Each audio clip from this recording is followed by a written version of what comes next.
true scary stories for sleep. Welcome to the Midnight Echoes. Before we dive into tonight's stories, I'd love to know, where are you watching from, and what time is it there? Drop a comment below. It's always fascinating to see where our viewers are tuning in from. If you enjoy the stories, don't forget to like and subscribe to the channel. Now, let's get comfortable, unwind, and prepare for tonight's eerie adventures.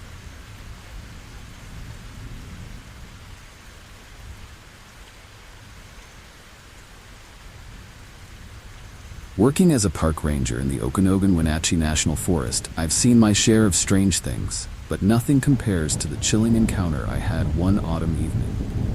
While patrolling a remote area, I stumbled upon an improvised campsite. It looked recently abandoned, campfire still smoldering. The eerie silence around the site sent shivers down my spine, and I knew something was off. As I inspected the campsite, I found personal belongings scattered about. Clothes, a backpack, and food supply. It was as if the inhabitants had left in a hurry. A sense of dread washed over me as I noticed claw marks on the trees surrounding the site. I had heard stories from the locals about a creature stalking the forest, but I had never taken them seriously, until now.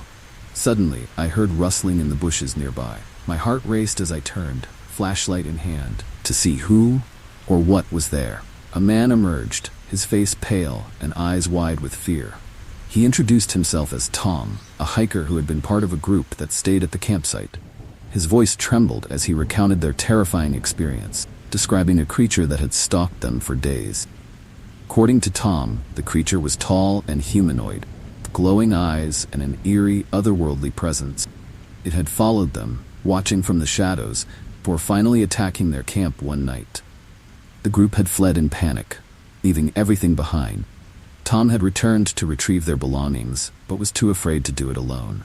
His story was both chilling and compelling, and I knew I had to investigate further. Tom and I decided to explore the area together, hoping to find clues about the creature's origin. As we ventured deeper into the forest, the atmosphere grew more oppressive. The trees seemed to close in around us, their branches casting haunting shadows. We found more claw marks and strange symbols carved into the bark, adding to the eerie feeling that we were being watched. We reached a clearing where the air felt colder, almost unnaturally so. The ground was littered with animal bones, and the trees bore more of those strange carving. Tom pointed out a cave entrance hidden among the rocks. He believed it was the creature's lair. My instincts screamed to turn back. Curiosity and duty pushed me forward. We cautiously approached the cave, flashlights cutting through the darkness.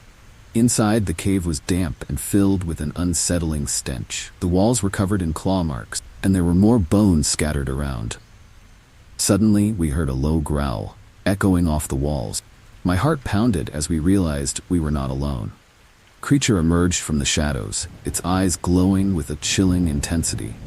It was more terrifying than I had imagined, a grotesque blend of human and beast. Tom and I backed away slowly, trying to avoid provoking it. The creature lunged and we bolted, running for our lives. The forest blurred around us as we raced back to the campsite. The creature's growls and heavy footsteps echoed behind us, a haunting reminder of the danger we faced. We reached the site and grabbed what we could, then continued running until we were safely out of the forest. Back at the ranger station, we reported our encounter to the authorities. They were skeptical, but promised to investigate.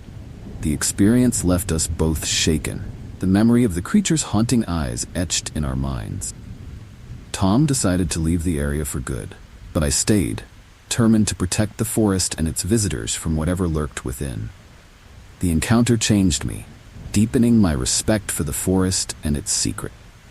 I continued my patrols with a heightened sense of caution, always aware of the eerie presence that might be watching. The story of the creature spread, attracting more curious hikers and researchers, but I always warned them of the dangers. The Okanogan-Wenatchee National Forest, with its breathtaking beauty, held a dark, chilling secret. Even now, I can't shake the memory of that night. Creature's grotesque form, eerie symbols, and the chilling growls are forever etched in my mind. The forest remains a place of mystery and fear, haunting reminder of the unknown forces that exist within our world. My duty as a ranger is clear: but I know that some secrets are best left undiscovered.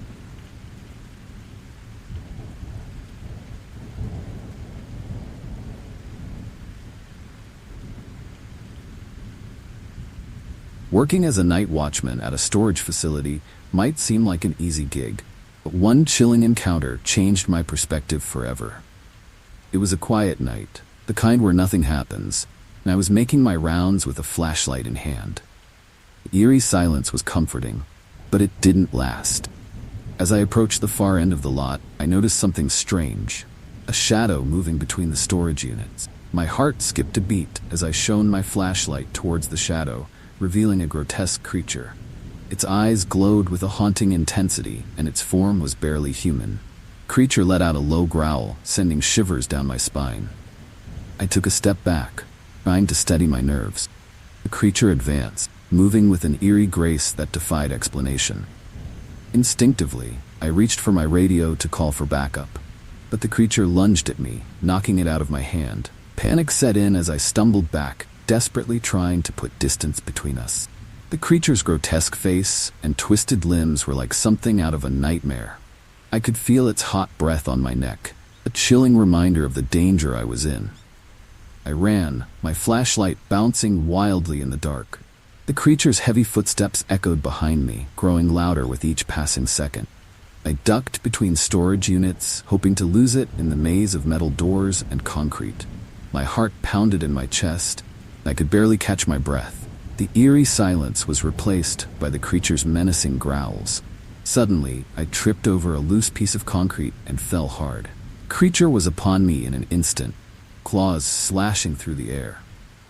I managed to roll out of the way just in time, my flashlight skittering across the ground. In the dim light, I saw the creature's face clearly for the first time. Its eyes were empty voids, filled with a haunting darkness that sent a chill through my bones. Desperation fueled my movements as I scrambled to my feet. I grabbed a nearby metal rod, swinging it wildly to keep the creature at bay. The creature hissed, momentarily retreating, but I knew it wouldn't give up easily. I backed away slowly, keeping the rod between us, my mind racing for a plan. The creature's glowing eyes followed my every move, chilling reminder of the danger I faced. I spotted the security office in the distance, its lights a beacon of hope. Summoning all my courage, I made a break for it. The creature hot on my heels. I burst through the door, slamming it shut behind me. I locked it and grabbed the phone to call the police. My hands trembled as I explained the situation, my voice shaking with fear. The creature pounded on the door, its growls growing louder. Minutes felt like hours as I waited for the police to arrive. The creature's relentless assault on the door was a haunting reminder of its strength and determination.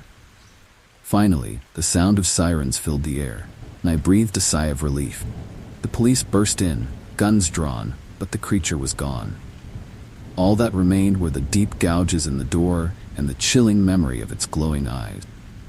The police took my statement, but there was little they could do without evidence. They searched the area but found no trace of the creature.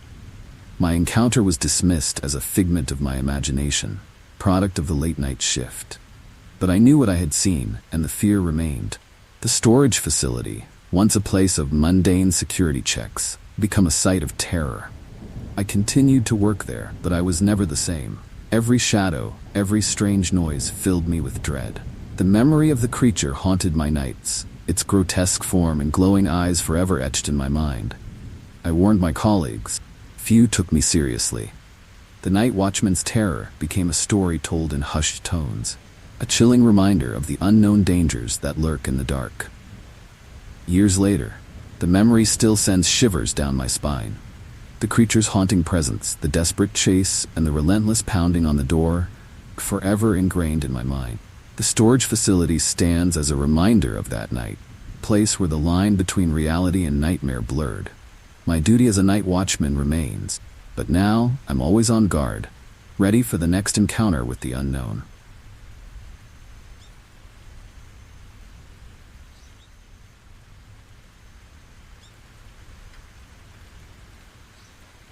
As a member of a search and rescue team in Idaho Springs, I've faced many challenges, but none as chilling as the night we encountered something truly inexplicable. We were on a night training exercise, honing our skills in the rugged terrain. The air was crisp, and the forest was eerily silent. Only sounds our footsteps and the occasional call of a night bird. Little did we know, we were about to come face to face with a haunting presence. The exercise was going smoothly until we received a sudden call about a missing hiker. Our team quickly shifted from training mode to real-life rescue. We split into groups and ventured deeper into the forest, our flashlights piercing the darkness. The eerie silence was unsettling, and I couldn't shake the feeling that we were being watched. The air grew colder, and an eerie mist began to settle over the trees. As we pressed on, we found signs of the hiker. A discarded backpack, footprints leading further into the woods. The trail led us to a clearing where the mist was thickest. Suddenly, a low growl echoed through the trees, sending shivers down my spine. My partner, Mike, and I exchanged worried glances, our senses on high alert. We moved cautiously, the haunting feeling growing stronger. We reached the edge of the clearing and saw a figure moving in the mist. It's tall, its eyes glowing with an eerie light. The creature was unlike anything I had ever seen, a grotesque blend of human and beast. My heart raced as the creature turned towards us, its gaze piercing through the darkness. The air was thick with tension, and I knew we had stumbled upon something supernatural. The creature lunged at us, and we barely had time to react. We dove out of the way, our flashlights dropping to the ground. The creature's growls grew louder, more menacing, as it circled us. We scrambled to our feet, adrenaline pumping, and grabbed our radios to call for backup. The rest of the team arrived quickly, their flashlights casting eerie shadows in the mist. The creature retreated, disappearing into the forest. We regrouped, shaken but determined to find the missing hiker. The creature's presence was a chilling reminder of the danger we faced. We pressed on, following the trail deeper into the woods. The eerie silence was broken only by the occasional rustle of leaves and the distant calls of the night. My heart pounded with every step, the memory of the creature's glowing eyes haunting me. Hours passed, and we finally found the hiker, huddled and terrified. He had seen the creature too, and was in a state of shock. We quickly assessed his condition and decided to get him out of there as fast as possible. The journey back was tense, every shadow a potential threat. The hiker's story mirrored our own encounter, describing the creature's grotesque form and haunting presence. Back at the base, we debriefed, sharing our experiences. The hiker's account confirmed what we had seen, but the authorities were skeptical. They searched the area but found no evidence of the creature. Our encounter was dismissed as a hallucination, brought on by the stress of the search. But we knew the truth, and the fear remained. The experience left a lasting impact on our team. We continued our work with a heightened sense of caution, always aware of the eerie presence that might be lurking in the woods. The story of our encounter spread, becoming a chilling legend among search and rescue teams. The forest, once a place of beauty and adventure, had become a site of haunting memory. Even now, the memory of that night sends shivers down my spine. The creature's glowing eyes, the chilling growls, and the eerie mist are forever etched in my mind. Idaho Springs remains a place of mystery and fear, a reminder of the unknown dangers that exist in the wild. My duty as a search and rescue member continues. Now I'm always on guard, ready for the next encounter with the unknown.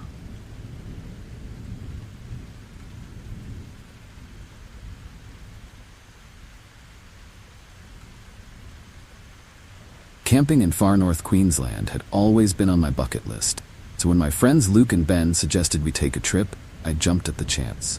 The dense forests and remote locations promised adventure and tranquility. We packed our gear and set off, excited for a week of exploring the wild. Little did we know, our trip would turn into a chilling experience that would haunt us forever. We set up camp in a secluded area surrounded by towering trees and the sounds of the forest. The first couple of days were blissful, filled with hiking and swimming in crystal-clear streams. But on the third night, things took a terrifying turn. We were sitting around the campfire when we noticed a man watching us from the edge of the forest. His face was severely scarred, and his eyes held an eerie intensity. Luke called out to him. The man didn't respond. He simply turned and disappeared into the trees. The encounter left us unsettled, but we tried to brush it off. We joked about the strange hermit of the forest. The memory of his haunting gaze lingered. That night, I found it hard to sleep. The image of the scarred man's face etched in my mind. The next day, we decided to explore deeper into the forest, hoping to shake off the eerie feeling. As we trekked through the dense underbrush, we stumbled upon a makeshift shelter. It was crudely constructed from branches and leaves, and the area around it was littered with animal bones. A chill ran down my spine as I realized this was where the scarred man must live. We quickly decided to leave the area, not wanting to provoke any unwanted attention. As we made our way back to camp, we felt a constant sense of being watched. Forest, once serene, now felt oppressive and sinister. That night, the atmosphere around the campfire was tense. We spoke in hushed tones, our eyes constantly scanning the darkness for any sign of movement. Around midnight, we heard footsteps circling our campsite. The sound was faint at first, but it grew louder, more deliberate. My heart pounded as I strained to see into the dark forest. Suddenly, the scarred man appeared at the edge of the clearing, his eyes glowing with an eerie light. He stood there watching us with a chilling intensity that sent shivers down my spine. Ben grabbed a flashlight and shone it towards the man, but he didn't flinch. Instead, he took a step closer, his movements slow and deliberate. We backed away, fear gripping us. The man continued to approach, his face twisted into a grotesque grin. The air was thick with tension, and I could barely breathe. Luke shouted at him to leave, but the man ignored him, his gaze fixed on us. Just as the tension reached its peak, a loud growl echoed through the forest. The scarred man stopped and looked towards the source of the sound. Without a word, he turned and vanished into the trees. We stood there, stunned and terrified, unsure of what had just happened. The growl had saved us, but from what? Question haunted us as we packed up our camp in a hurry. We decided to leave the forest immediately, not wanting to spend another night in that eerie place. As we hiked back to our car, forest seemed to close in around us, every shadow and sound a potential threat. The memory of the scarred man and his haunting presence was etched in our minds. We drove away in silence, fear lingering in the air. Back in the safety of our homes, we tried to make sense of what had happened. The encounter with the scarred man remained a chilling mystery, a story we only shared with close friends. The beauty of far north Queensland was forever tainted by the memory of that haunting night. The experience taught us to respect the unknown and to be cautious when venturing into remote areas. Even now, the memory sends shivers down my spine. The scarred man's eerie eyes, feeling of being watched, and the chilling growl are forever etched in my mind. Far north Queensland, with its wild beauty, holds a dark secret that we will never forget. Our camping trip turned into a nightmare, a haunting reminder of the dangers that lurk in the wilderness.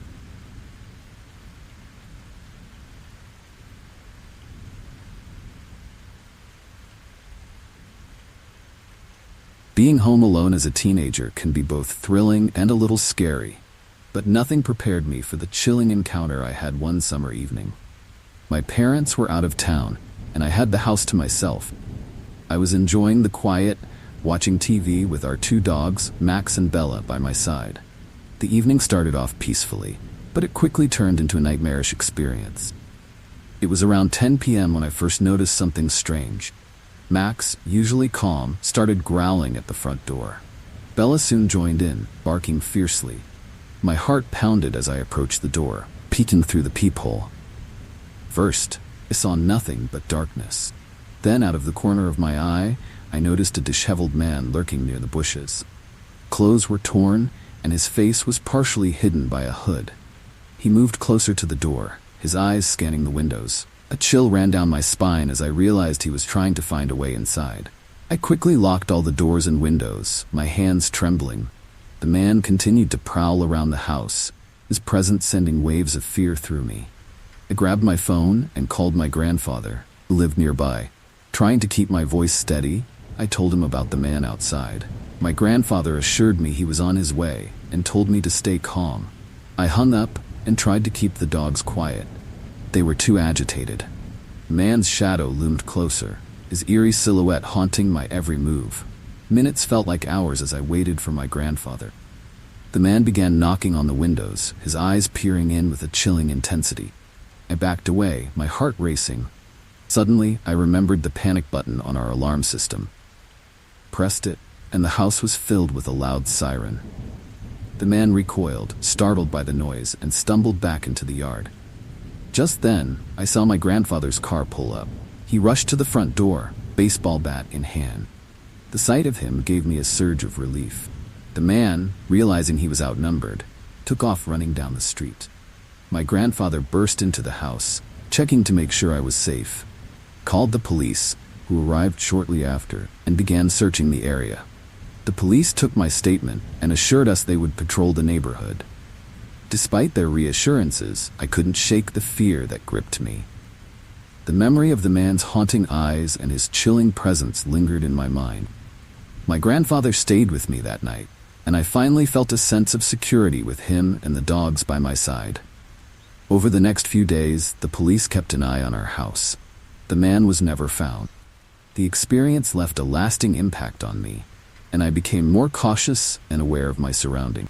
The thought of what could have happened if my grandfather hadn't arrived in time sent shivers down my spine. The safety of my home had been violated, and the fear of the unknown stalker haunted me. Even now, I sometimes catch myself glancing out the window, half expecting to see that eerie silhouette lurking in the shadows. The memory of that night remains vivid, a reminder of the dangers that can lurk even in the safety of your own home. My parents installed more security measures. The haunting feeling of vulnerability never completely faded. The encounter changed me, making me more vigilant and aware of my environment. I shared my story with friends and neighbors, urging them to be cautious and prepared. The man's chilling presence was a wake-up call, a reminder that danger can strike when you least expect it. My dogs, Max and Bella, were my heroes that night, their instincts saving me from a potentially dangerous situation. Years later, the memory still sends shivers down my spine. The disheveled man's haunting eyes, the sound of his knocking, and the sense of fear are forever etched in my mind. My home, once a place of comfort and safety, became a site of a terrifying encounter. The experience taught me to always be prepared and to trust my instinct. Being home alone will never feel the same again.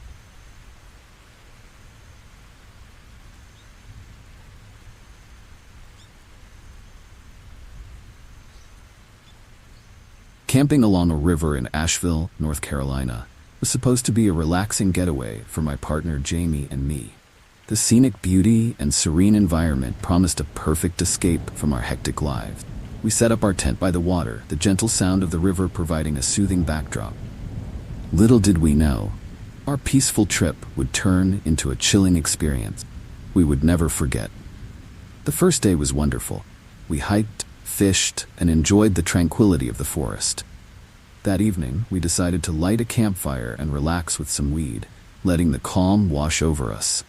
As the fire crackled and the stars appeared, we noticed a lone hiker approaching our campsite.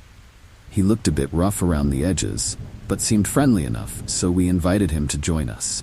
The hiker, who introduced himself as Sam, accepted our offer and sat down by the fire. We shared some weed, and he started talking about his adventures. At first his stories were entertaining, but then he began asking bizarre questions. "Ever wondered what it's like to be a serial killer?" he asked with a haunting grin.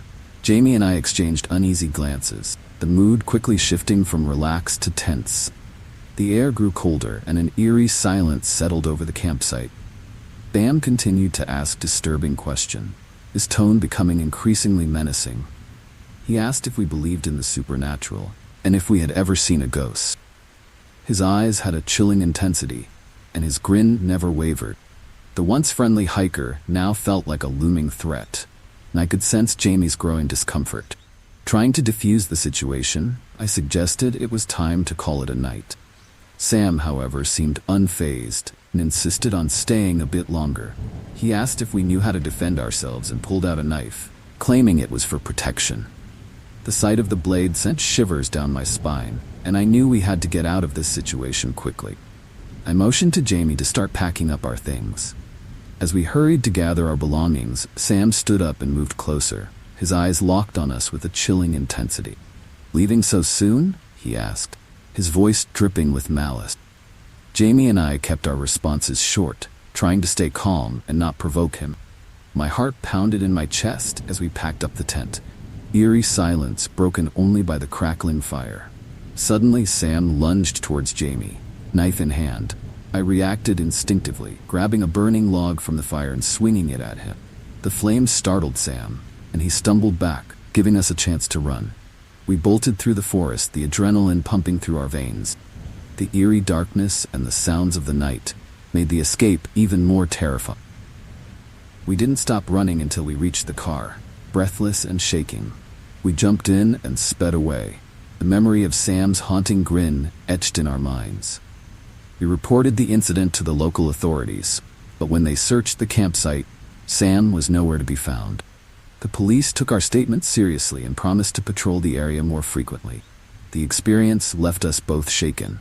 Our dream camping trip turned into a nightmare. We couldn't shake the feeling of being watched, and the memory of Sam's disturbing questions and knife haunted us. We decided to take a break from camping, the fear of encountering someone like Sam again too great to ignore. The once peaceful river and forest now felt like a place of lurking danger. Even now, the memory sends shivers down my spine. Sam's haunting eyes, the eerie silence, and the fear of what could have happened are forever etched in my mind. Asheville, with its natural beauty, holds a dark memory for us. Our encounter with Sam was a chilling reminder that danger can lurk even in the most serene places.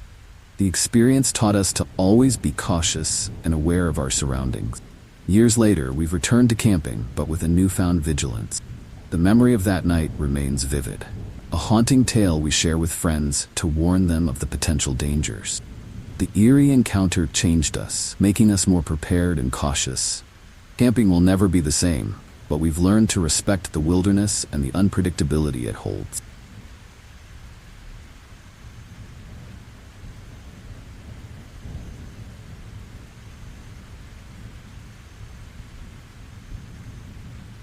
Camping in the woods outside of Mosby, Kentucky, with my friend Matt was supposed to be a weekend of fun and relaxation.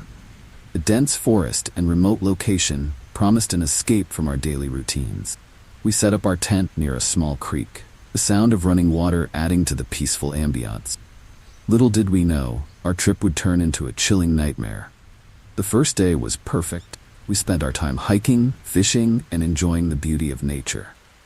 As night fell, we built a campfire and settled in for the evening. The stars were bright, and the air was filled with the sounds of the forest. We laughed and shared stories, feeling completely at ease in our secluded spot. The peaceful setting made it easy to forget the world outside. Just as we were about to call it a night, we heard a strange noise coming from the woods. It sounded like something big was moving through the underbrush. Our laughter died down as we listened, trying to determine what it could be. The sound grew louder, and an eerie feeling settled over us. Matt grabbed a flashlight and shone it towards the noise, but we couldn't see anything. We decided to ignore it, assuming it was just a deer or some other animal. We climbed into our tent and tried to sleep, but the unsettling feeling lingered. In the middle of the night, I woke up to the sound of heavy breathing right outside the tent. My heart pounded as I listened, trying to make sense of what I was hearing. The breathing was deep and raspy, sending chills down my spine. I nudged Matt awake, and we both lay there, frozen with fear. Suddenly, the tent shook violently as something clawed at the fabric. We scrambled to get out, our minds racing with terror.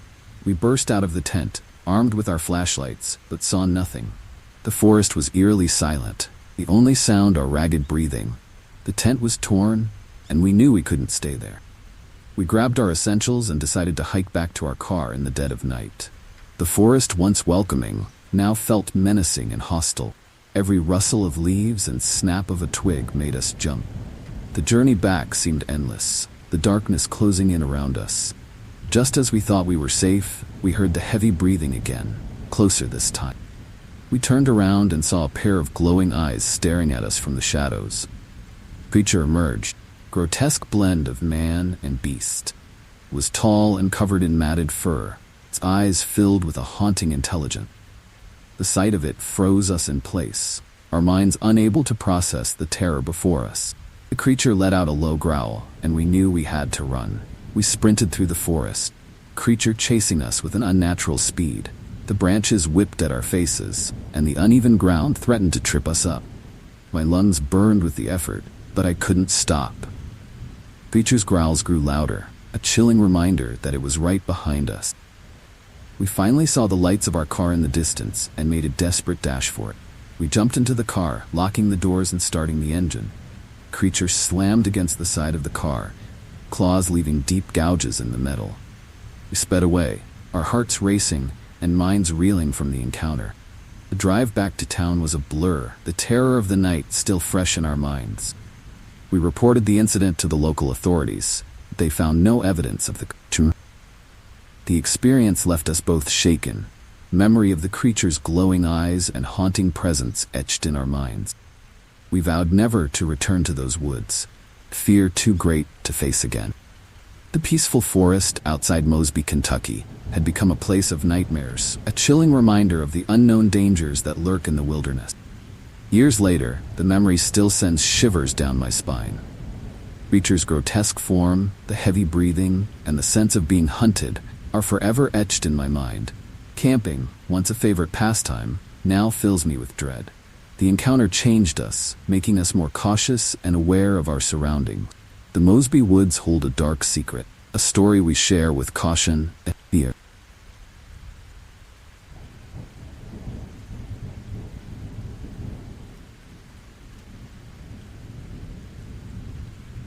An RV trip to the Chugach National Forest in Alaska sounded like the perfect adventure for my friend Dave and me. We were excited to explore the rugged beauty of the area and enjoy some time away from our hectic lives. The drive through the forest was breathtaking, with towering trees and pristine lakes. We found a secluded spot to park the RV, feeling a sense of peace and tranquility. First day was incredible. We hiked through the forest, fished in a nearby stream, and marveled at the stunning landscapes. That evening, we built a campfire and settled in for a relaxing night under the stars. The air was crisp, and the only sounds were the crackling fire and the distant calls of wildlife. We felt completely at ease in our remote campsite. As night fell, an eerie silence settled over the forest. The sounds of nature seemed to fade away, replaced by an unsettling stillness. We shrugged it off and went to bed, eager for another day of adventure. Around midnight, I was jolted awake by a loud bang on the side of the RV. My heart raced as I listened, trying to figure out what had caused the noise. Dave woke up, and we both grabbed flashlights to investigate. Stepping outside, we saw nothing unusual, but the eerie feeling remained. We decided to stay alert and keep the fire going, hoping the light would deter any curious wildlife. The forest was dark and silent, the fire casting long shadows that danced in the night. We tried to shake off the unease and went back inside the RV. Just as we were starting to relax, RV shook violently. We heard another loud bang, followed by a low growl. Panic set in as we realized something was out there, something big and aggressive. We locked the doors and windows, peering out into the darkness with our flashlights. The beam of light caught a glimpse of a large, shadowy figure moving around the RV. The creature was massive, glowing eyes that seemed to pierce through the night. It circled the RV, its growls growing louder and more menacing. The RV shook again as the creature slammed into it, leaving deep scratches on the metal. Dave and I huddled together, our hearts pounding with fear. The creature's presence was both chilling and haunting, a nightmare come to life. We knew we had to get out of there. Dave jumped into the driver's seat, and I kept an eye on the creature, trying to keep it at bay with the flashlight. The RV roared to life, and we sped away, the creature chasing us through the forest. The drive was a blur of fear and adrenaline, the creature's growls echoing in our ears. We didn't stop until we reached a small town on the edge of the forest. We reported the incident to the local authorities, but they were skeptical. They searched the area, but found no sign of the creature. The experience left us shaken and exhausted, the memory of the creature's glowing eyes and haunting growls etched in our minds. We decided to cut our trip short and head back home, the fear of another encounter too great to continue. The drive back was filled with silence. each of us lost in our thoughts.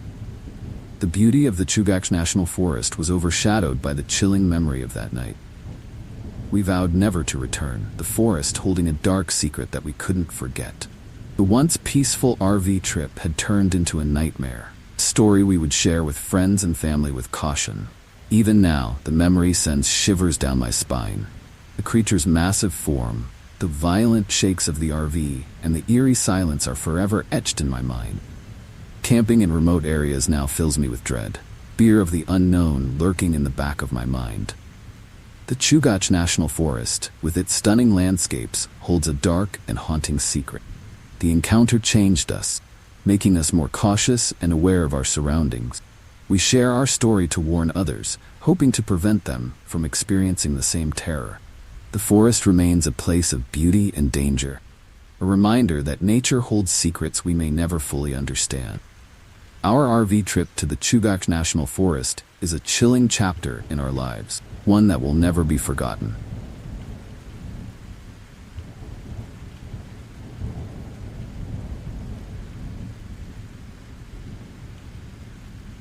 Training exercises for our search and rescue team are usually routine, but one particular exercise turned into a chilling experience that I'll never forget.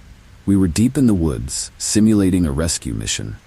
The air was crisp, and the forest was eerily silent, adding an unsettling undertone to our task. I had ventured off alone, my dog Max by my side, when I stumbled over a root and fell, injuring my ankle. The pain was sharp, and I knew I couldn't walk on it. I radioed my team, but the dense forest interfered with the signal. Stranded, I sat against a tree, trying to stay calm. Max stayed close, sensing my distress. Suddenly, I heard rustling in the bushes. My heart skipped a beat as a man emerged, his appearance disheveled and his eyes wild. His presence was eerie, and a chill ran down my spine. He approached slowly, his behavior unsettling. "Are you lost?" he asked with a haunting grin. Something about him felt off, and I could sense Max's unease. I tried to explain my situation, but his responses were vague and cryptic. The atmosphere grew tense, and the man's behavior became more disturbing. He moved closer, his eyes never leaving mine, and I felt a growing sense of dread. Max growled, his hackles raised, but the man seemed unfazed. He started muttering to himself, his words incoherent and eerie. The forest around us felt darker, more oppressive. I tried to stand, but the pain in my ankle kept me grounded. The man's behavior grew more erratic, and I realized I was in a potentially dangerous situation. My heart pounded as I desperately hoped my team would find me. Just as the tension reached its peak, Max barked loudly, and I heard voices calling my name. Relief washed over me as my teammates emerged from the trees, flashlights cutting through the darkness. The strange man backed away, haunting grin fading. My team quickly assessed my injury and helped me up. The man vanished into the woods, leaving behind an eerie silence. We made our way back to the base, my teammates supporting me. I recounted the encounter, and they shared my unease. The man's behavior was too strange to ignore. We reported the incident to the local authorities, but there was little they could do without more information. The forest felt haunted by his presence, and the memory of his wild eyes stayed with me. Back at the base, we discussed the encounter. The man's disheveled appearance and unsettling behavior were a mystery. Some suggested he might have been lost or mentally unstable, but his haunting grin and cryptic muttering hinted at something more sinister. Chilling experience left us all on edge, a stark reminder of the unpredictable dangers that can lurk in the wilderness. The next few training exercises were marked by caution and vigilance. Memory of the strange man haunted our discussions, and we became more aware of our surroundings. The forest, once a place of beauty and challenge, now held an eerie undertone. Max remained my constant companion, his protective instincts a comfort in the face of the unknown. Even now, the memory sends shivers down my spine. The strange man's wild eyes, the eerie silence, and the sense of impending danger are forever etched in my mind. The experience changed me, deepening my respect for the forest and the unpredictability of our work. Search and rescue is a vital task, but it comes with its own set of chilling challenges. Years later, I still share the story with new team members, a cautionary tale about the unknown dangers we might face. The encounter taught me to trust my instincts and to rely on my team and Max for support. The forest holds many secrets, and our job is to navigate them with care and respect. The strange man in the woods remains a haunting memory, a reminder that we must always be prepared for the unexpected.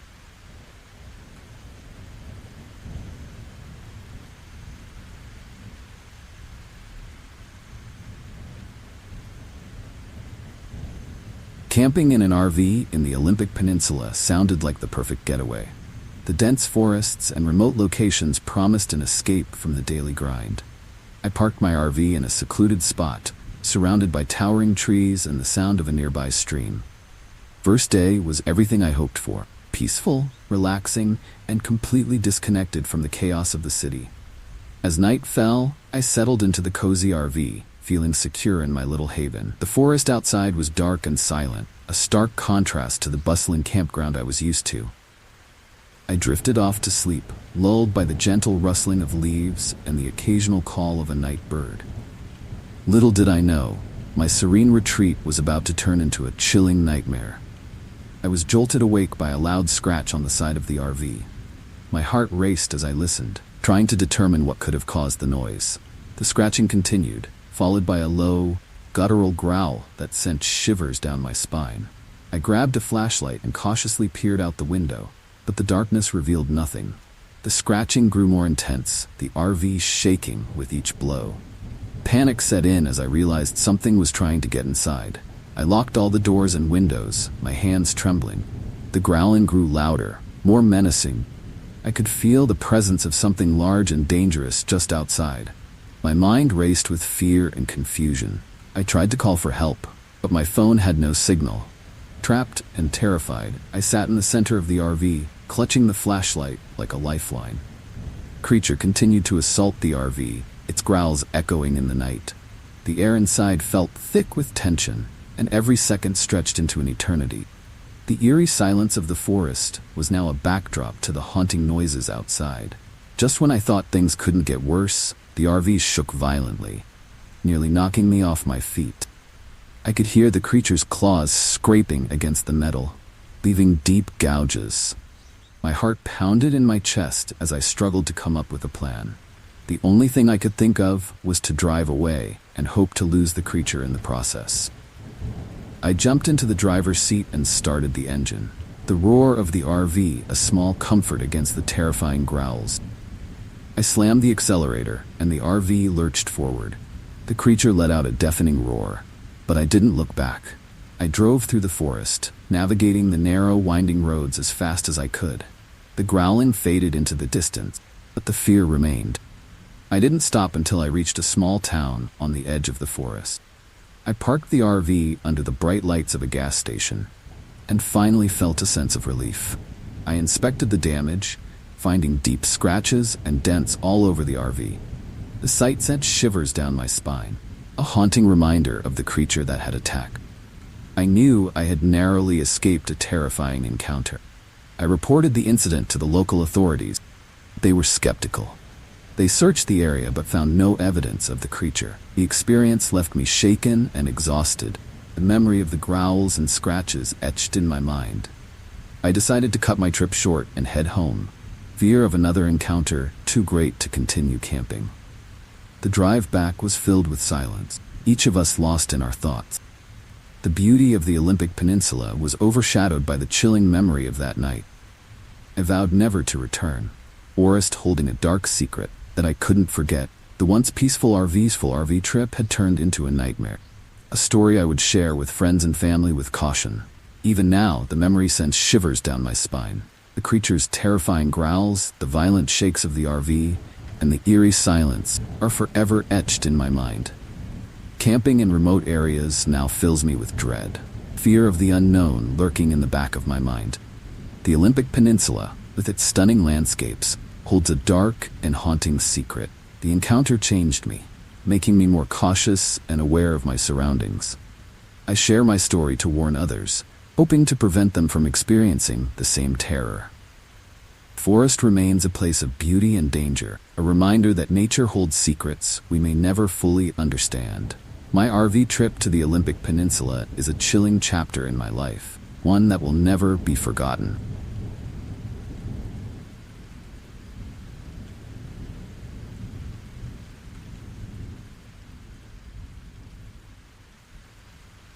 My family's sprawling 50-acre property in Alaska was always picturesque. Something chilling lurked in the shadows. Late at night, the eerie silence would be broken by inexplicable voices echoing through the trees. We'd often huddle together, clutching each other in fear, as ghostly figures flitted past the windows. Living there, the haunting presence felt all too real. One autumn evening, as the wind howled outside, my sister Sarah claimed she heard whispers in her room. We all laughed it off, thinking she was dreaming, but the haunting voice was soon heard by everyone. The chilling realization set in. We were not alone. It was as if the property itself was alive, harboring eerie secrets that defied explanation. During one particularly frigid night, I ventured into the forest alone, seeking answers. I felt an icy grip on my shoulder, but when I turned, no one was there. The sensation of being watched was overwhelming. Shadows danced among the trees, creating an eerie atmosphere that made my skin crawl. I hurried back, heart pounding with fear. Not long after, my brother James encountered something even more terrifying. He saw a spectral figure standing by the old well, its eyes glowing with a haunting intensity. Frozen in fear, he couldn't move until the figure vanished into thin air. James swore it was a ghost, and his account left us all spooked and sleepless. Our grandmother, who had lived on the property her entire life, began to share stories of the skinwalkers. She recounted chilling tales of encounters with these supernatural beings that could take on human or animal form. According to her, they roamed our land, especially during the long dark night. Her stories added an eerie layer to our already haunted existence. One winter, as snow blanketed the ground, we heard what sounded like footsteps on the roof. The attic door creaked open, revealing a trail of icy footprints. We gathered around, our breaths fogging in the cold air, too scared to investigate further. The haunting presence felt closer than ever, and we could do nothing but wait for it to pass. Then there was the night when our loyal dog, Max, went missing. We searched everywhere, calling his name, but he never returned. A few days later, we found him shivering under the porch, eyes wide with fear. Max had always been brave. Something in the woods had terrified him. We knew then that whatever haunted us was powerful and malevolent. Our family gatherings became stories of survival. Uncle Bob shared his encounter with a ghostly figure that had followed him from the barn to the house, disappearing as soon as he reached the door. Aunt Linda recounted a night when she felt a hand tugging at her blankets, only to wake up and find herself alone. Each story was a piece of our haunting puzzle. One evening, my cousin Emily saw a shadowy figure standing at the edge of the forest, watching the house. She described its eyes as two glowing orbs that seemed to pierce through the night. The haunting vision left her shaken, and she refused to go near the forest after dark. Property's eerie grip tightened around us all. Determined to find peace, we sought help from a local shaman. He performed rituals, chanting and burning sage to cleanse the property. For a while, the haunting seemed to abate. Voices faded, and the ghostly figures retreated. We began to believe that we could live without fear, but the haunting never truly left us. Years later, I still hear the whispers in the wind and see shadows in my dreams. The property in Alaska remains a chilling reminder of our family's eerie encounters. Though we've moved away, the haunting memories linger, a part of our history that we can never escape. The land keeps its secrets, haunting us even from afar.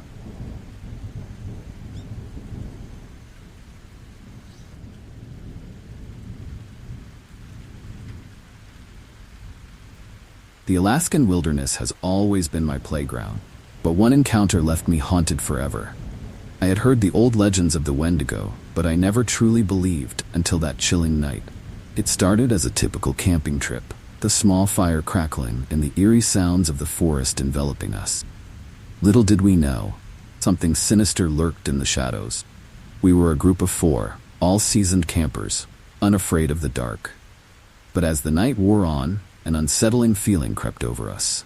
The usual forest sounds fell silent, replaced by an eerie, unnatural quiet. My friend Jake noticed it first, his eyes wide with fear. He whispered, "Do you feel that?" And we all nodded, sensing an unseen presence. Suddenly, the air grew colder and we heard a faint, haunting wail.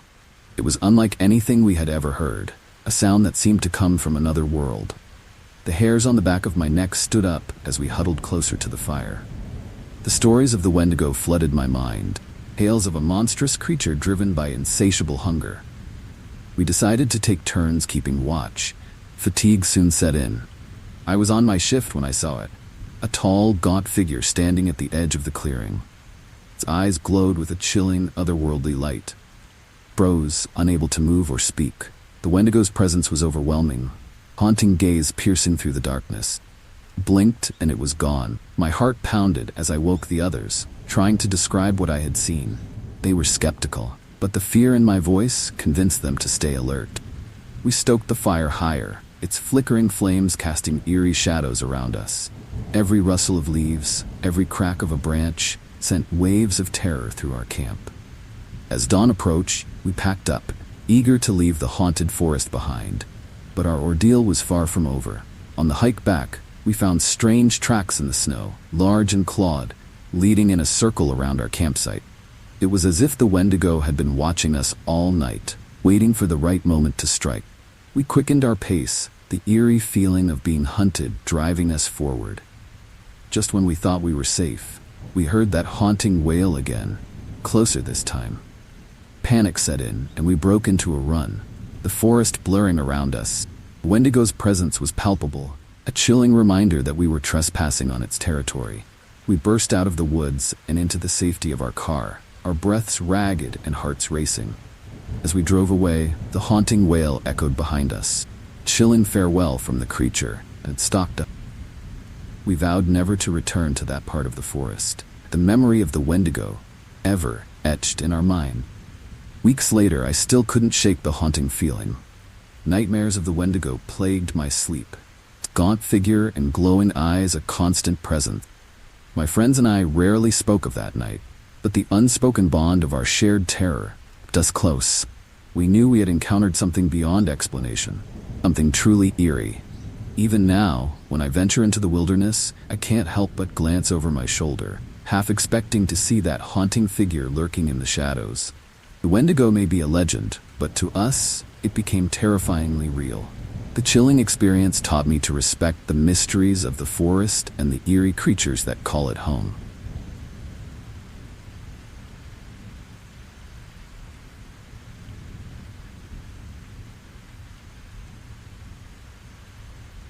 Working as a park ranger in Congaree National Park, South Carolina, I thought I'd seen it all, but nothing prepared me for the chilling events that unfolded one fateful summer. The park's dense forests and eerie swamps held secrets that even the most seasoned rangers found unsettling. My colleague Tom and I often talked about the mysterious disappearances that plagued the area. It all started when a hiker went missing. We launched a search, but days of combing through the forest yielded nothing. The haunting feeling that something was watching us grew stronger with each passing day. One evening, while patrolling a particularly dense section of the park, we heard an eerie rustling in the bushes. Tom and I exchanged worried glances, our flashlights scanning the darkness. That's when we saw it, a large, shadowy figure lurking just beyond the tree line. It moved with an unnatural grace, its eyes glowing with a chilling intensity. We froze, our breaths catching in our throats. The creature disappeared into the underbrush, leaving us shaken and uneasy. We reported the sighting, but our superiors dismissed it as a bear or other wildlife. Deep down, we knew it was something more. Over the next few weeks, the disappearances continued. Each time we investigated, we felt the same eerie presence. One night, as Tom and I patrolled near the park's edge, we heard a blood-curdling scream. We raced towards the sound, our flashlights slicing through the darkness. We found nothing but a torn, blood-stained backpack. Chilling evidence of another victim. The park's atmosphere grew heavier, air thick with fear and tension. Tom and I couldn't shake the feeling that we were being hunted. One evening, we decided to stake out the area where we'd seen the shadowy figure. We set up camp, our senses on high alert. Hours passed, the eerie silence broken only by the occasional rustle of leaves. Just as we began to relax, we heard a low growl. Our flashlights flicked on, illuminating the massive creature standing before us. It was larger than any animal I'd ever seen, its eyes burning with a haunting intelligence. Before we could react, the creature lunged at Tom, knocking him to the ground. I fired my gun, the shots echoing through the forest, but the creature vanished into the night. Tom was badly injured, and we had to get him to safety. As we carried him back to the ranger station, I couldn't shake the image of those glowing eyes. Tom's injuries were severe, and he succumbed to his wounds a few days later. His death left a haunting void in the park, a chilling reminder of the danger that lurked within its depths. The park authorities launched an investigation, but they found no trace of the creature. The official report listed Tom's death as a tragic accident, but those of us who were there knew the truth. The shadowy figure haunted my dreams, eerie presence, a constant reminder of the night I lost my friend. I continued my work as a ranger, but the park's once familiar trails now felt menacing. Every rustle of leaves, every shadowy movement filled me with dread. I couldn't escape the feeling that the creature was still out there, watching and waiting. The eerie encounters had changed me, leaving a permanent mark on my soul. Years later, I still patrol Congaree National Park, always on the lookout for the shadowy figure. The haunting memories of that summer remain vivid, chilling reminder of the mysteries that lurk in the wilderness. I've learned to respect the park's secrets, knowing that some things are better left unexplored. The eerie events taught me to stay vigilant, always ready for the unexpected.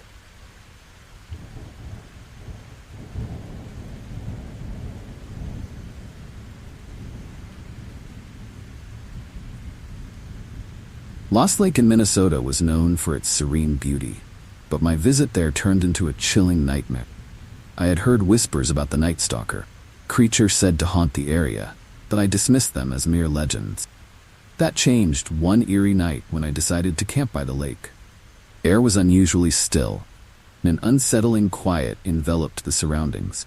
As I set up my tent, I felt a strange unease, but I brushed it off. First night was peaceful, but the second night took a terrifying turn. Around midnight, I heard rustling outside my tent. My heart pounded as I unzipped the flap, shining my flashlight into the darkness. The beam caught a glimpse of a shadowy figure darting into the woods, leaving me chilled to the bone. Determined to get a better look, grabbed my camera and ventured out. Forest was eerily silent, the only sound my own ragged breathing. Suddenly, I heard a low growl, sending shivers down my spine. I turned to see glowing eyes watching me from the shadows. The creature, the Night Stalker, stood tall and menacing, its presence both eerie and haunting. I stumbled back to my tent, heart racing. The next morning, I found strange footprints around my campsite, large and clawed. The realization that the Night Stalker was real and not just a legend filled me with dread. I debated leaving, but curiosity and a sense of adventure convinced me to stay one more night. It was a decision I would come to regret. As dusk fell, an eerie fog rolled in, blanketing the lake in a thick white mist. The air was thick with tension, and every rustle of leaves made me jump. I stayed in my tent, too scared to venture out. Around midnight, the haunting wails began echoing across the lake. They were unlike anything I had ever heard, a chilling reminder of the creature lurking nearby. Sleep was impossible, and I sat in my tent, clutching my flashlight, praying for dawn. The wails grew louder, closer, and then suddenly stopped. An eerie silence fell over the campsite, broken only by the sound of my own heartbeat. I dared not move, fearing that any sound would attract the Night Stalker. The hours dragged on, each one more terrifying than the last. Just before dawn, I heard the creature again, this time right outside my tent. The air was thick with fear as I listened to its heavy breathing, my heart pounding in my chest. It circled the tent, its shadowy figure looming large against the thin fabric. I held my breath, hoping it would go away. After what felt like an eternity, the creature moved on, disappearing into the forest. At first light, I packed up and left, my nerves frayed and my body trembling. As I drove away from Lost Lake, I glanced back one last time. Fog had lifted, revealing the serene beauty of the lake, but the haunting memories of the Night Stalker remained vivid in my mind. The creature was real, and it was still out there, waiting for its next victim. I shared my story with the locals, and to my surprise, Many had their own chilling encounters with the night stalker. The legend was no longer just a tale. It was a terrifying reality. I vowed never to return to Lost Lake, the haunting experience a constant reminder of the horrors that lurk in the wilderness. Even now, the memories of that night send shivers down my spine. Eerie silence, the glowing eyes, the haunting wails, they're forever etched in my mind. Lost Lake may appear serene, but beneath its calm surface lies a dark, chilling secret. The Night Stalker is real, and its presence is a haunting reminder of the mysteries that nature still holds.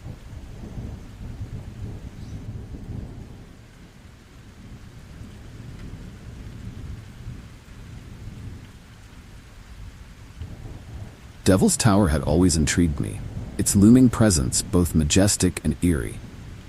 My friend Mike and I decided to explore the area, unaware of the chilling experience that awaited us.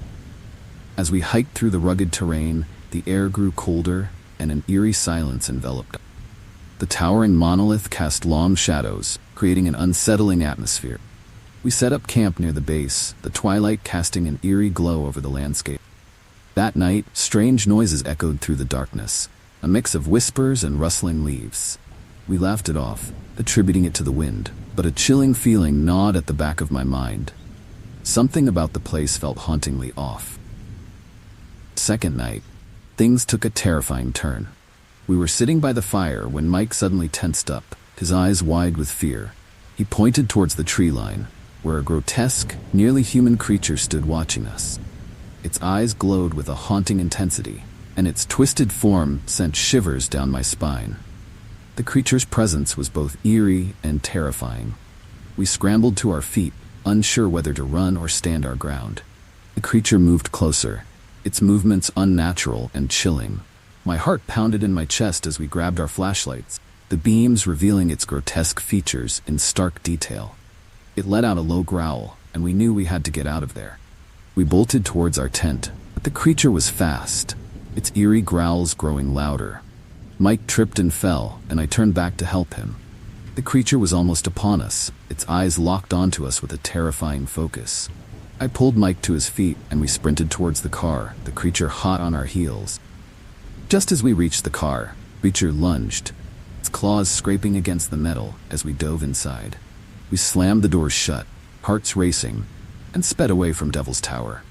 Creature's haunting image lingered in the rearview mirror, chilling reminder of our narrow escape. We drove in silence, the adrenaline pumping through our veins. Back in town, we shared our story with the locals. They listened with wide eyes, counting similar eerie encounters. The creature was known as the Guardian, haunting presence that protected the tower from intruders. The legend was old, but our experience brought it terrifyingly to life. We vowed never to return, the memory of the creature forever etched in our minds. Months later, I still couldn't shake the haunting feeling.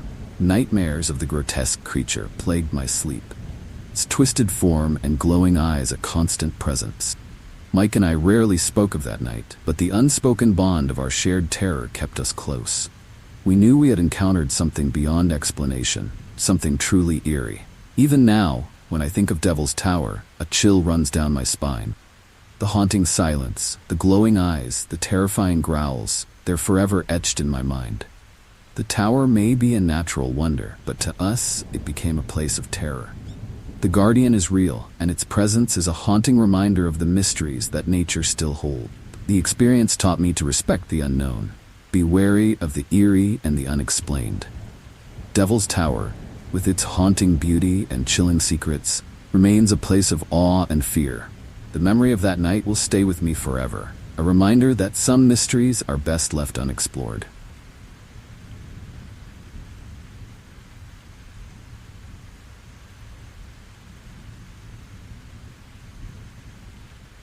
My buddy Tim and I were always up for an adventure, so when we heard about the strange woods in Pennsylvania, we couldn't resist checking them out. As mechanics, we enjoyed exploring unfamiliar places on our days off, and this eerie forest seemed like the perfect challenge. We packed our gear and set off early one Saturday morning, eager to uncover whatever secrets the woods held. The deeper we ventured, the quieter it became. The usual sounds of nature were replaced by an eerie silence that sent chills down my spine. The trees seemed to close in around us, their twisted branches creating haunting shadows that danced in the dim light. Tim and I exchanged uneasy glances, pushed forward, curiosity driving us deeper into the unknown. After a couple of hours, we stumbled upon a clearing with an old, abandoned cabin. The place had an eerie vibe, and the hairs on the back of my neck stood up as we approached. We decided to take a look inside, hoping to find some clue about its history. The door creaked open, revealing a room filled with dust and decay. It was as if time had stopped in this haunting place. As we explored the cabin, we heard a noise outside. We froze, listening intently. The sound was faint at first, like someone whispering in the wind. Then it grew louder, more distinct. Tim and I glanced at each other, our hearts pounding.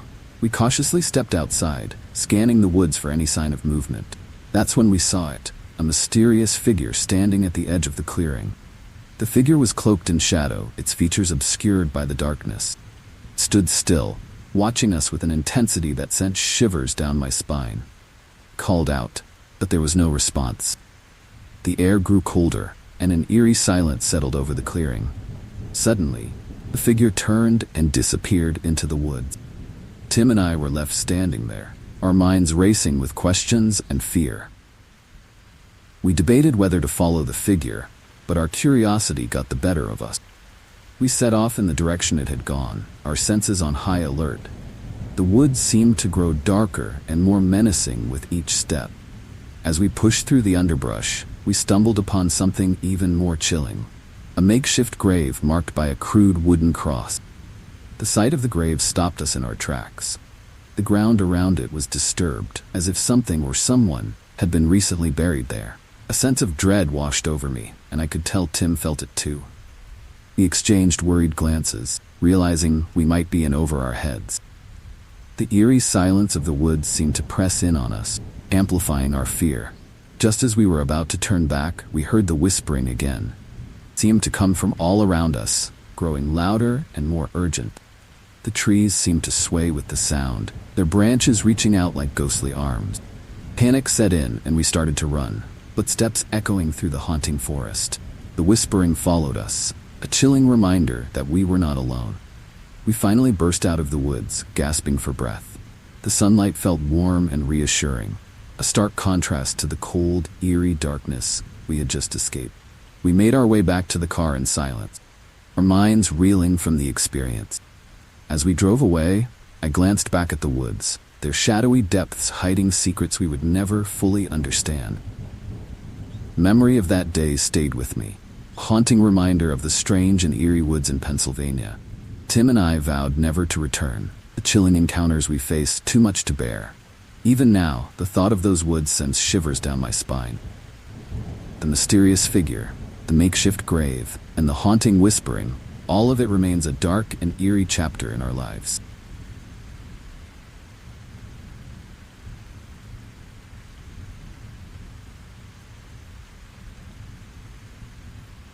My school trip to Algonquin Provincial Park was supposed to be a fun escape, but it turned into a chilling nightmare I'll never forget. We arrived on a crisp autumn afternoon, forest ablaze with vibrant colors. My friends and I were excited about the adventure, unaware of the eerie events that would soon unfold.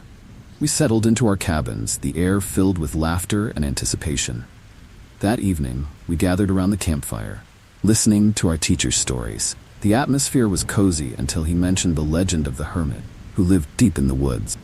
According to him, the hermit was a reclusive figure, known to wander the forest at night. A hush fell over the group as the story took a darker turn. The thought of a mysterious figure lurking nearby sent shivers down my spine. After the campfire, we headed back to our cabins, trying to shake off the eerie feeling. As we got ready for bed, the forest outside seemed to come alive with strange noises. I tried to ignore it, chalking it up to my imagination. But as the night wore on, the sounds grew louder, more distinct. It was as if someone or something was moving through the trees. I awoke in the middle of the night to the sound of footsteps outside the cabin. My heart raced as I listened. Footsteps growing closer. The thought of the hermit flashed through my mind, filling me with terror. I lay still, barely breathing, hoping the sounds would go away. But they didn't. Instead, they circled the cabin, creating a chilling symphony of fear. Footsteps stopped abruptly, and an eerie silence fell. I mustered the courage to peek out the window, but saw nothing. The darkness outside seemed to swallow everything, hiding whatever or whoever was out there. I crawled back into bed, pulling the covers up to my chin, trying to calm my racing heart. Sleep was impossible. Every sound sent waves of terror through me. The next morning, I shared my experience with my friends. They laughed it off, calling me paranoid. But I knew what I had heard. Fear lingered as we went about our activities, the forest's eerie presence ever looming. That night, the teacher suggested a night hike, chance to face our fears. Reluctantly, we agreed, hoping it would put our minds at ease. The hike started off uneventfully, forest bathed in the glow of our flashlights. But as we ventured deeper, an eerie feeling settled over us. The trees seemed to close in, their branches casting haunting shadows. Suddenly, a loud rustling in the bushes made us all freeze. Our flashlights swung toward the sound, but there was nothing there. The fear in the group was palpable. As we continued, the whispering began. Faint at first, like the wind through the leaves, but growing louder, more urgent. My heart pounded as I strained to hear.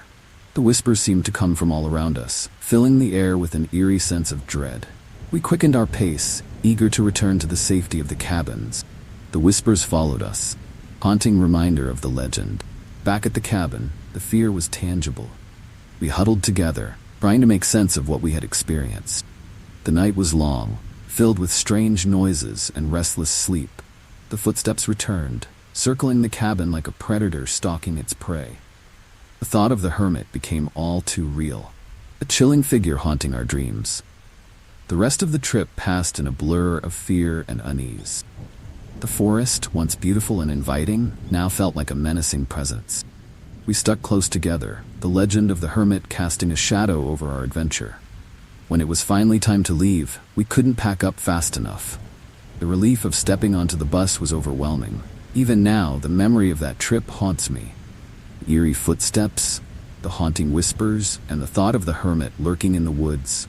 All of it remains a chilling reminder of the dark secrets that can hide in even the most beautiful places. Algonquin Provincial Park, with its stunning landscapes, holds a part of my fear that will never fade away.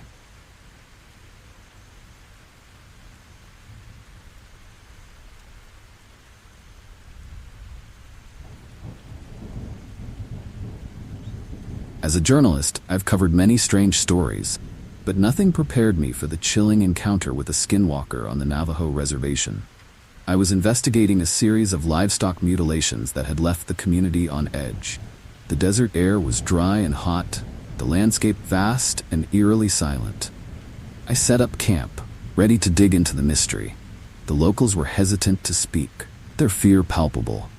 They whispered about the skinwalker, creature of Navajo legend known for its grotesque appearance and malevolent intent. Despite their warnings, I pressed on, determined to uncover the truth.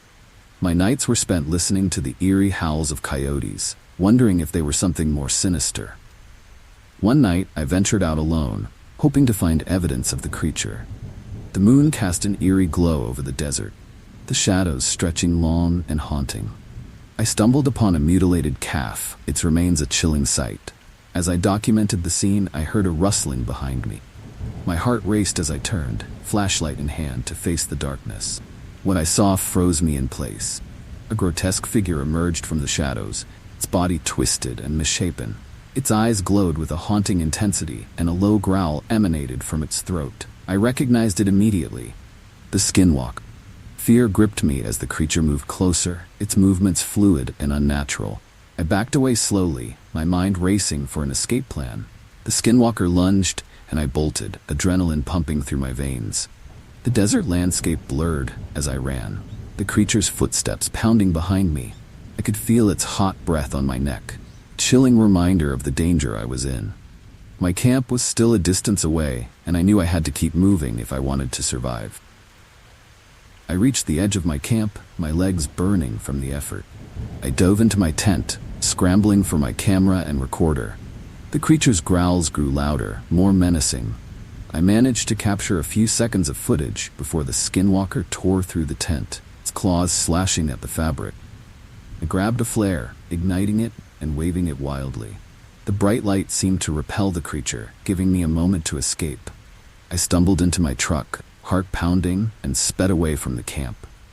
The creature's haunting image lingered in my mind, a terrifying reminder of my close call. As I drove through the night, I replayed the encounter in my head. Fear still fresh and raw. I knew I had to warn the others, to share the evidence I had gathered.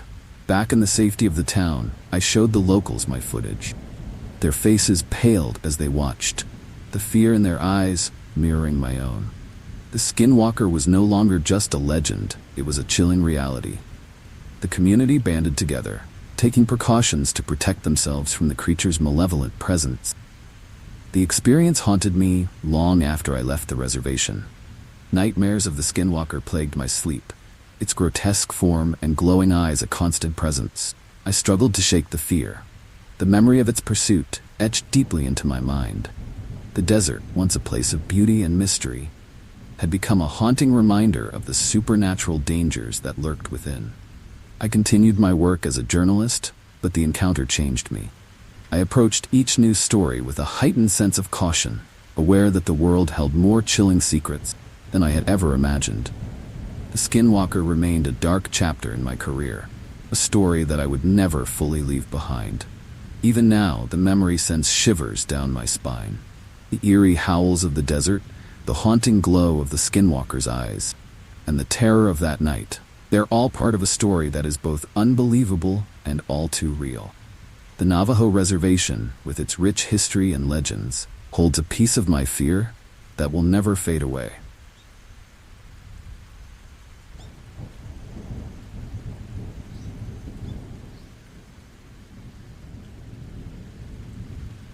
Living in the Southwest, I've always been fascinated by Navajo folklore, especially the chilling tales of skinwalker. These shape-shifting witches were said to haunt the desert, their presence bringing an eerie silence to the land. My curiosity led me to a remote area known for strange rituals and sighting. It was here that I had my first eerie encounter, one that would haunt me forever. One evening, I ventured deep into the desert with a friend, searching for evidence of these legends. As the sun dipped below the horizon, casting long shadows, an eerie stillness settled over the landscape. We stumbled upon a circle of stones, a site rumored to be used for dark rituals. The air felt thick with unseen energy, and a chill ran down my spine. As night fell, we built a small fire and sat in its flickering light, sharing stories. Suddenly, we heard a low, haunting howl in the distance. It was unlike any animal I had ever heard. The sound grew louder, closer, and I felt a deep, primal fear. My friend and I exchanged worried glances, the chilling realization dawning on us. We were not alone. Moments later, a shadowy figure emerged from the darkness, moving with an unnatural grace. Its eyes glowed with a haunting intensity, sending shivers down my spine. The figure seemed to change shape, becoming more grotesque with each step. We were frozen with fear, unable to move as the skinwalker approached. The air was thick with tension, and my heart pounded in my chest. Just as the creature was about to reach us, it vanished into the night, leaving us in an eerie silence. We packed up quickly, our nerves frayed, and decided to leave the desert. But as we drove away, the feeling of being watched never left. The skinwalker's presence lingered, a chilling reminder of the supernatural forces at play. Over the next few weeks, strange occurrences plagued me. I heard whispers in the wind, saw shadows moving in the corner of my eye, and felt an unsettling presence at night. Sleep became impossible as nightmares of the skinwalker haunted my dreams. The once familiar desert now felt like a place of danger and dread, its haunting beauty overshadowed by fear. Determined to find answers, I returned to the desert with a Navajo guide. He performed a cleansing ritual, chanting and burning sage to protect us from the skinwalker's malevolent influence. The eerie feeling lifted slightly, but the memory of that night remained vivid. My guide shared more stories of skinwalkers, their power and danger, and I realized the depth of the legends. One night, while driving through the desert, I saw the skinwalker again. It stood by the road, its form shifting and grotesque. My heart raced as I sped past, unwilling to stop or look back. The encounter reaffirmed my belief in the supernatural, chilling reminder of the unseen forces that exist in the world. The desert, with its eerie silence, held many secrets. My fascination with skinwalkers turned into a deep respect for the Navajo culture and their warning. I continued to explore the desert, but always with caution, never venturing too far from safety. The chilling experiences taught me to respect the unknown, be wary of the eerie and unexplained. The desert, once a place of curiosity, became a haunting reminder of the supernatural. Years later, the memory of the skinwalker still haunts me. The eerie howls, the haunting eyes, and the sense of being watched are forever etched in my mind. The desert holds a part of my fear that will never fade, a reminder of the chilling encounter with a creature from legend. The stories of skinwalkers are more than just tales. They're a warning, a glimpse into a world beyond our understanding.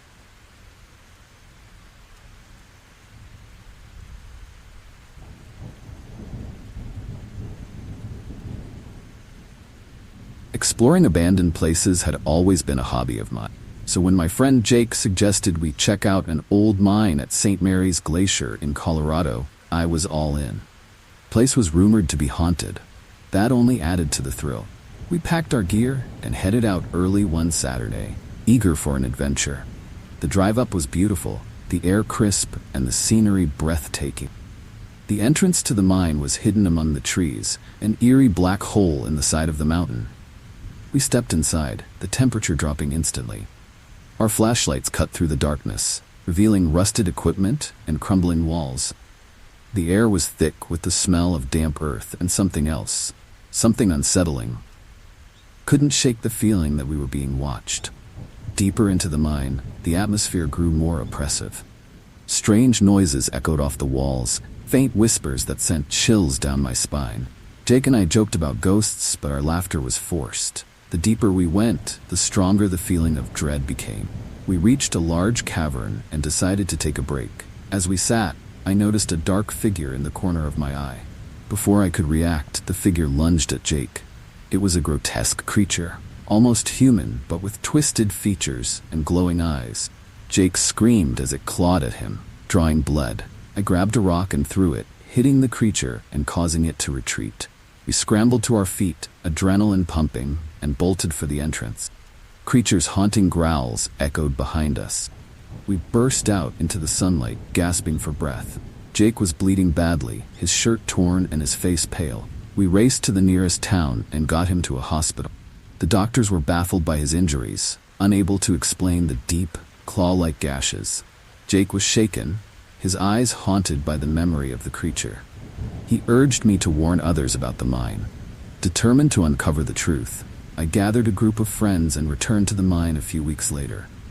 Armed with better equipment and a sense of purpose, we ventured back into the darkness. The mine was eerily silent, the air heavy with anticipation. We reached the cavern where the attack had occurred, our flashlights revealing bloodstains on the ground. Suddenly, the creature appeared again, more menacing than before. We fought it off, barely escaping with our lives. The experience left us all shaken, but it confirmed that the mine was truly haunted by something sinister. We reported our encounter to the local authorities, but they were skeptical, dismissing our story as a prank.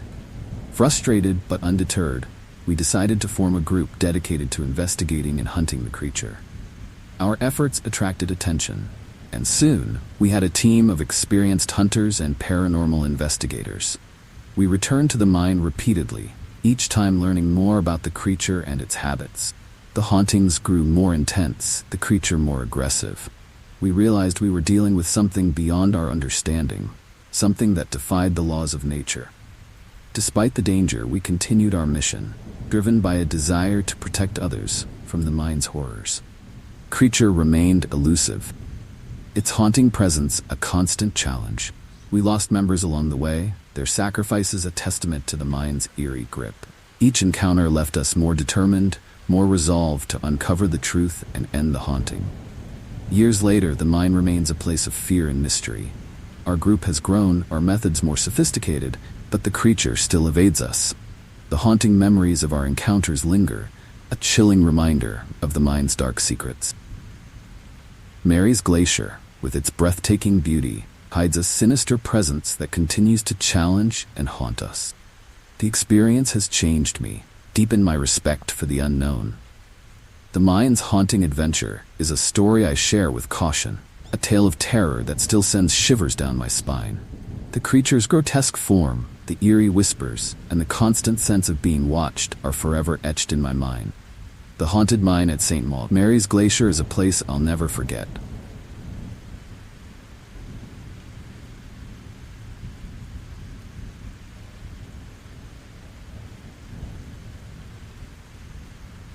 Being a park ranger has always been my dream job, especially in the lush forests of the Pacific Northwest. As a member of the Salish tribe, I felt a deep connection to the land and its mystery.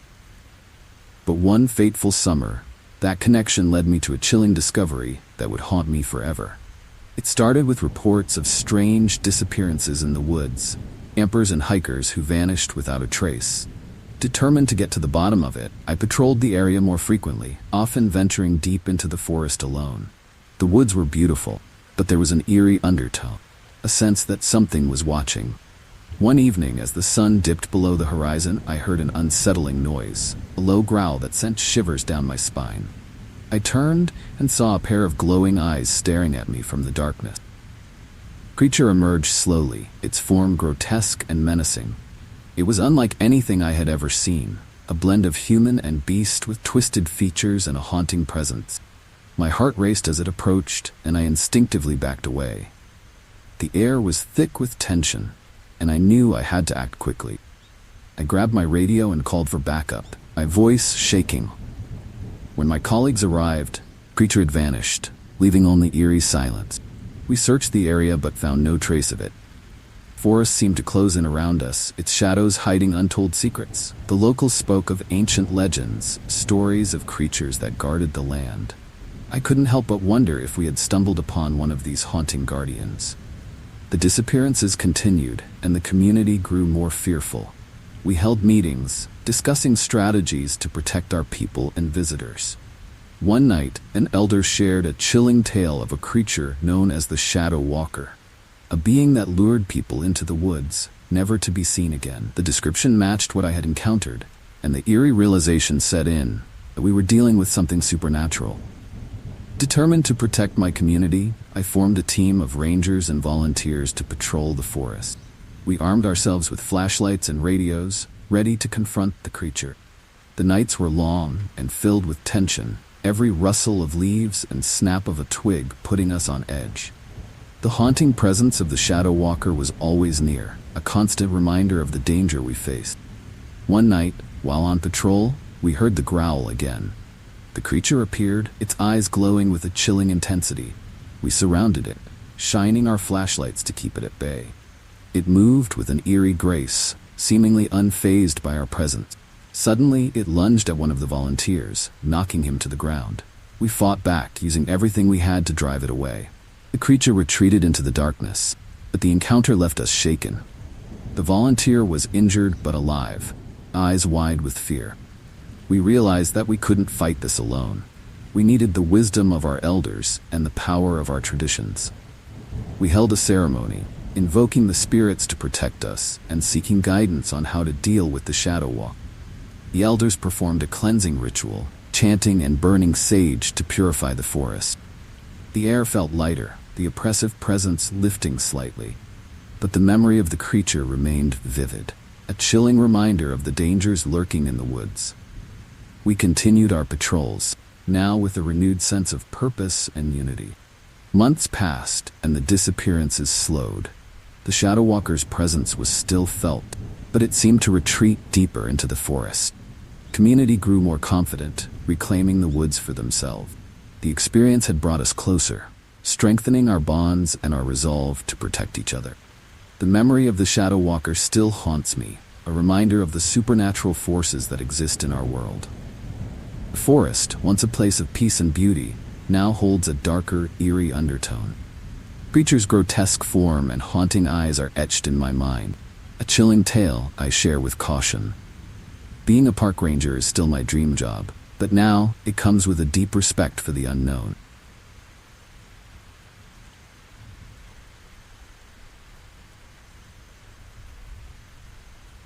After a long day on the road, I pulled into a rundown motel that looked like it hadn't seen a guest in years.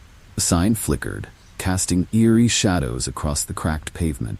Exhausted, I trudged into the lobby, where the gaunt clerk handed me a rusty key with a chilling smile. The room smelled of mildew, and the wallpaper was peeling, but all I wanted was sleep. As I lay on the creaky bed, a haunting feeling settled over me. Suddenly, I heard a faint scratching sound coming from the corner of the room. My heart raced as the noise grew louder and more persistent. I turned on the lamp. There was nothing there. The eerie sensation intensified, and I felt as if someone was watching me. The gaunt figure I'd seen earlier now stood outside my window, his eyes glowing eerily in the darkness. Panic set in, and I tried to rationalize what I was seeing. I decided to leave, but as I reached for the door, the figure began scratching at the window with long, bony fingers. The sound was chilling, sending shivers down my spine. I fumbled with the lock, my hands trembling. The scratching grew louder, almost frantic. When I finally managed to open the door, the figure was gone, replaced by an eerie silence that filled the room. I stepped into the hallway, my mind racing with fear and confusion. As I hurried down the dimly lit corridor, the scratching sound followed me. Echoing off the walls, it was as if the gaunt figure was chasing me, unseen but ever present. My breath quickened and my pulse pounded in my ears. I reached the lobby, only to find it empty. Clerk was gone, and the front door stood ajar, swaying gently in the wind. I stepped outside into the cold night air, hoping to escape the haunting presence. To my horror, the figure stood at the edge of the parking lot. His eerie eyes locked onto mine. I sprinted to my car, fumbling for my keys. The engine roared to life, and I sped away, glancing in the rearview mirror to see the figure recede into the distance. The adrenaline surged through me as I drove away, leaving the eerie motel behind. But the chilling feeling lingered, and I couldn't shake the haunting image from my mind. As I drove, the night grew darker, and the road seemed to stretch endlessly. Every shadow seemed to hide something sinister, and every sound made me jump. The eerie events of the night played over and over in my mind, each memory more haunting than the last. I couldn't escape the feeling that the gaunt figure was still watching me, waiting for the right moment to strike again. Fear was suffocating, wrapping around me like a cold, damp blanket. I finally reached a busy highway, bright lights and traffic offering a semblance of safety. Chilling experience at the motel seemed like a distant nightmare, but the eerie feeling never completely left me. I vowed never to stop at a roadside motel again, no matter how tired I was. The memory of the gaunt figure and the haunting sounds stayed with me, constant reminder of the night I narrowly escaped from an eerie, haunted motel. Even now, I can't drive past a rundown motel without feeling a chill run down my spine. The haunting experience has left me hyper-aware of my surroundings, always on edge. I often wonder who or what that gaunt figure was and why it chose to torment me that night. Questions linger, unanswered, adding to the eerie mystery of the whole ordeal. The haunting memory is a reminder that some things are better left unexplored. Years later, I occasionally search for information about that motel, hoping to find some explanation for the chilling events I experienced. But all I find are vague references and eerie rumors, nothing concrete. It's as if the motel and its gaunt figure are part of a haunting legend that continues to ensnare weary travelers. The mystery remains unsolved, a chilling tale that I carry with me, forever etched in my memory. Sometimes, in the quiet of the night, I think I hear that familiar scratching sound, and my heart races all over again. The haunting experience has left a permanent mark, a reminder of the eerie night I spent at the rundown motel. It's a story I share with friends, a chilling tale that always leaves them with a sense of unease. Eerie events of that night are a haunting memory that I will never forget. Reminder that some places are best avoided.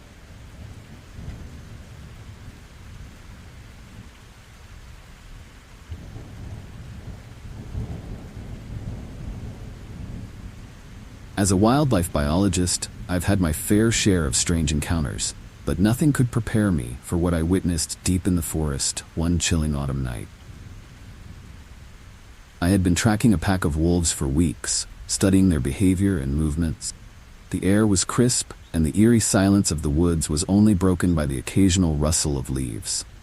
Suddenly, I noticed the wolves behaving oddly, their eyes glowing hauntingly as they moved in perfect unison, almost as if they were being controlled. Intrigued, I moved closer, my heart pounding with a mix of fear and curiosity. To my horror, I saw masked figures standing in a circle, chanting in a language I couldn't understand. The wolves seemed to respond to their commands, growing more aggressive and erratic. It was a chilling sight, one that made my skin crawl. I realized I had stumbled upon something sinister, something that went beyond natural animal behavior. The eerie scene sent shivers down my spine.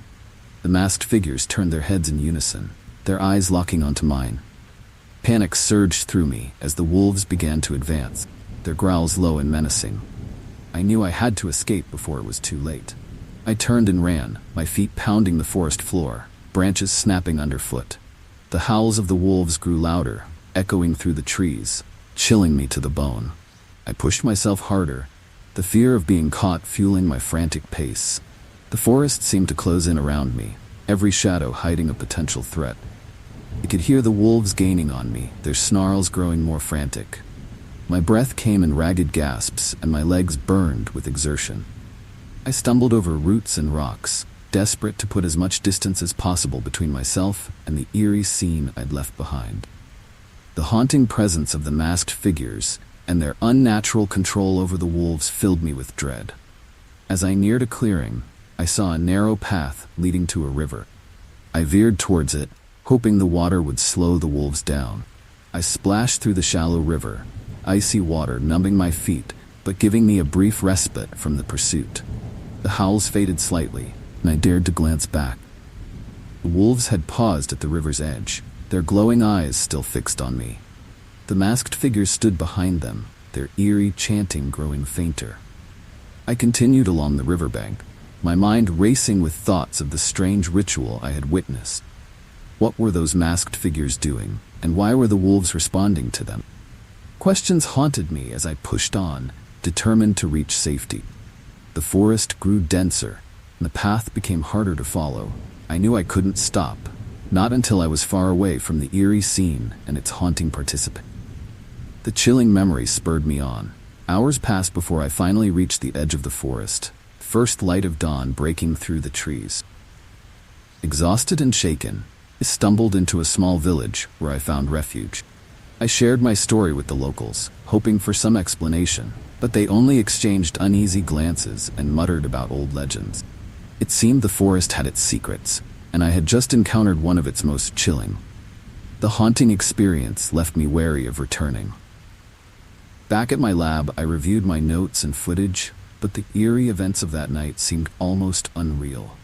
Memory of the masked figures and the unnaturally aggressive wolves stayed with me, haunting reminder of the dangers lurking in the shadows. I knew I had witnessed something beyond my understanding, something that defied the natural order. The chilling experience changed the way I viewed the forest and its inhabitant. I couldn't shake the feeling of being watched, even in the safety of my home.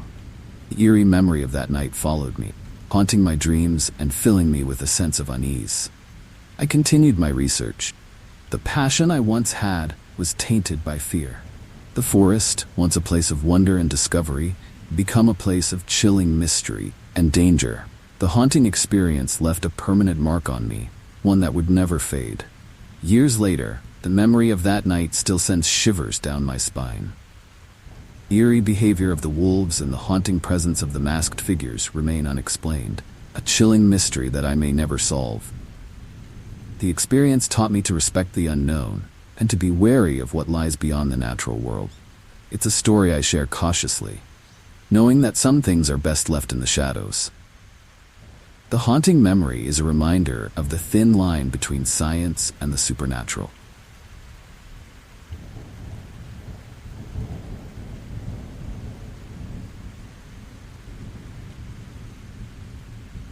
One summer afternoon, I decided to embark on a solo hiking trip through a dense forest known for its serene beauty and challenging trails.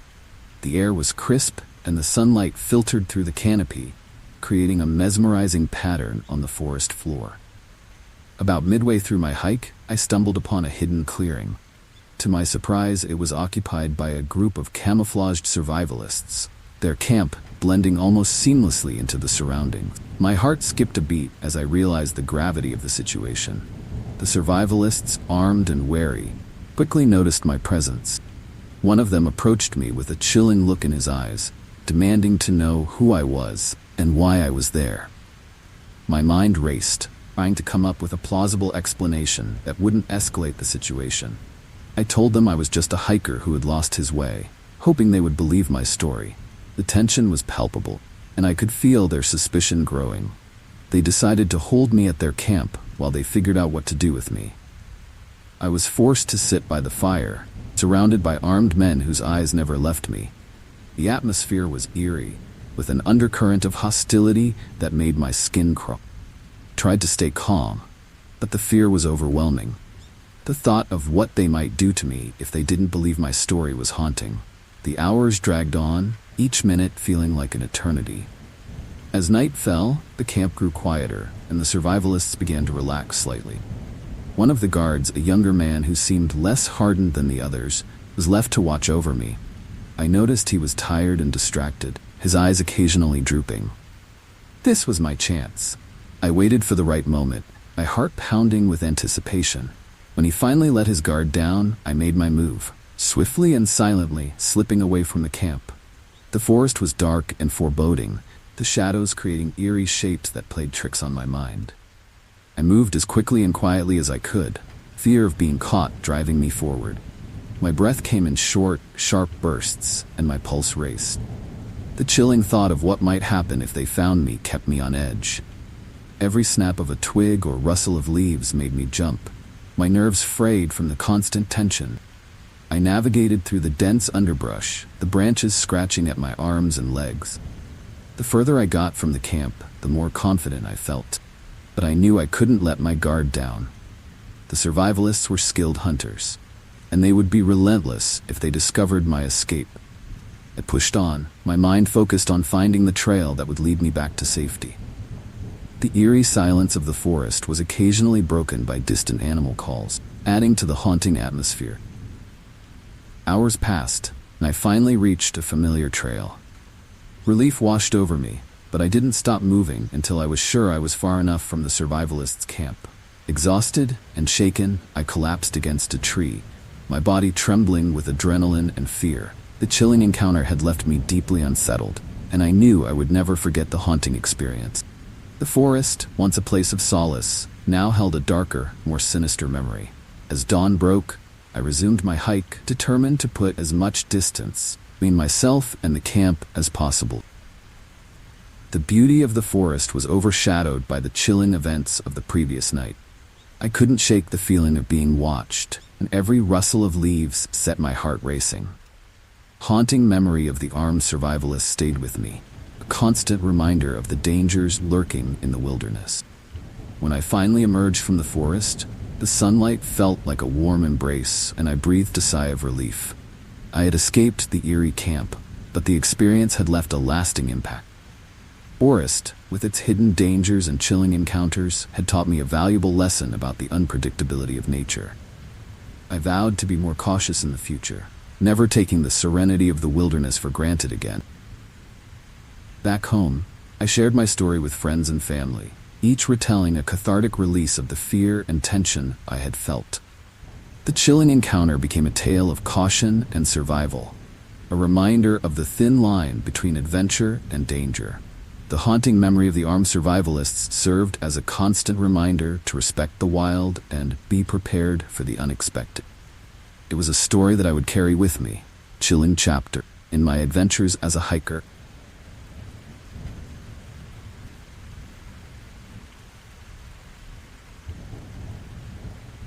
As a photographer always on the lookout for unique and eerie locations, I found myself exploring an abandoned fishing village one misty morning.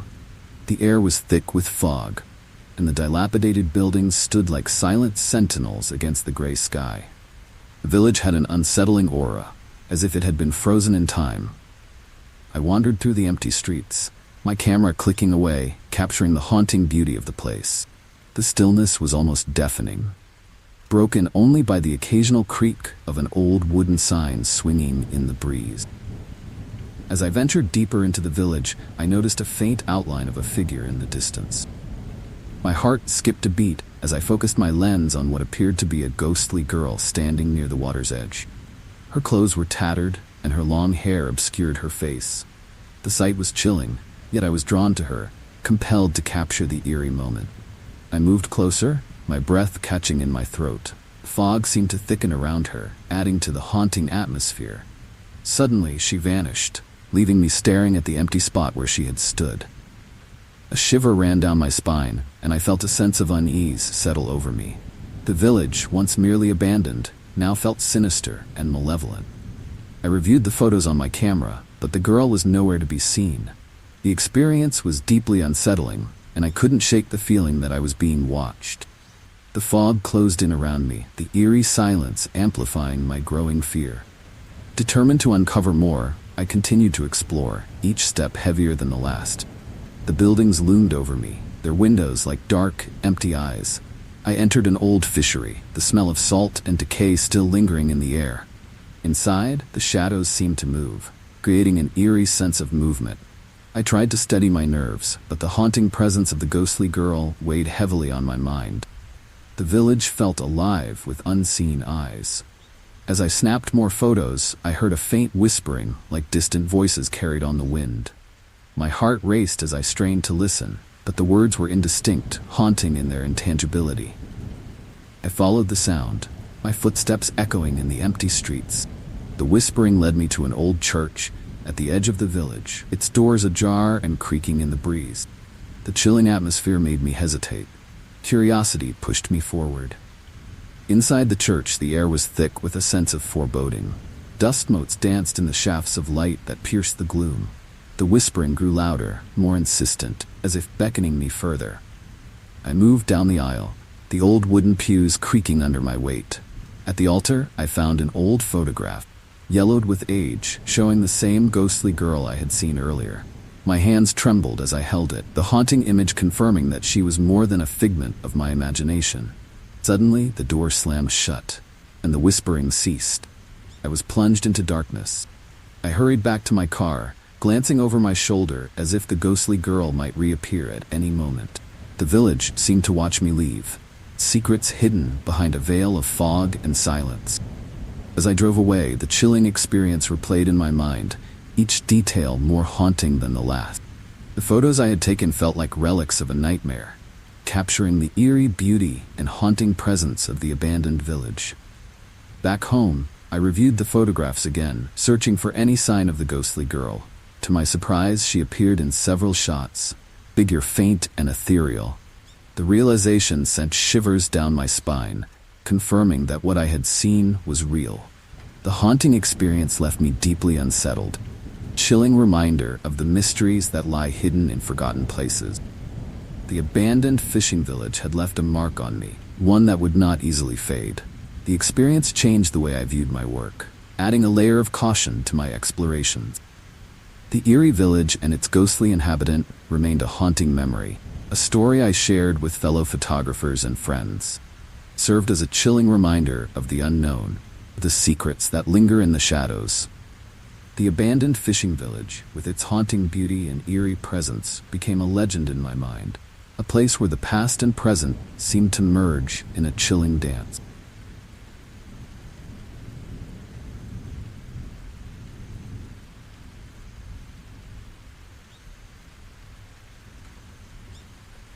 Climbing a snow-covered mountain had always been on my bucket list, so when I got the chance, I didn't hesitate. Climb was grueling, and the weather was merciless, but the thrill of the ascent kept me going. As the blizzard intensified, visibility dropped to near zero, and the cold was bone-chilling. I stumbled upon a group of climbers huddled together, their figures barely discernible through the swirling snow. They looked relieved to see me, but something about their demeanor was off. The leader of the group, a burly man with a haunted look in his eyes, approached me. His voice was strained as he explained that they had been stranded for days and were running low on supplies. Their story seemed plausible, but an eerie feeling gnawed at the back of my mind. The others remained silent, their eyes darting around nervously.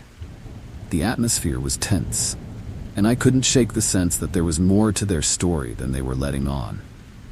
As night fell, the blizzard worsened, and we had no choice but to camp together. The stranded climbers shared their meager rations with me, but their behavior grew increasingly strange. They whispered among themselves, casting furtive glances my way. I tried to stay alert. Cold and exhaustion were overwhelming.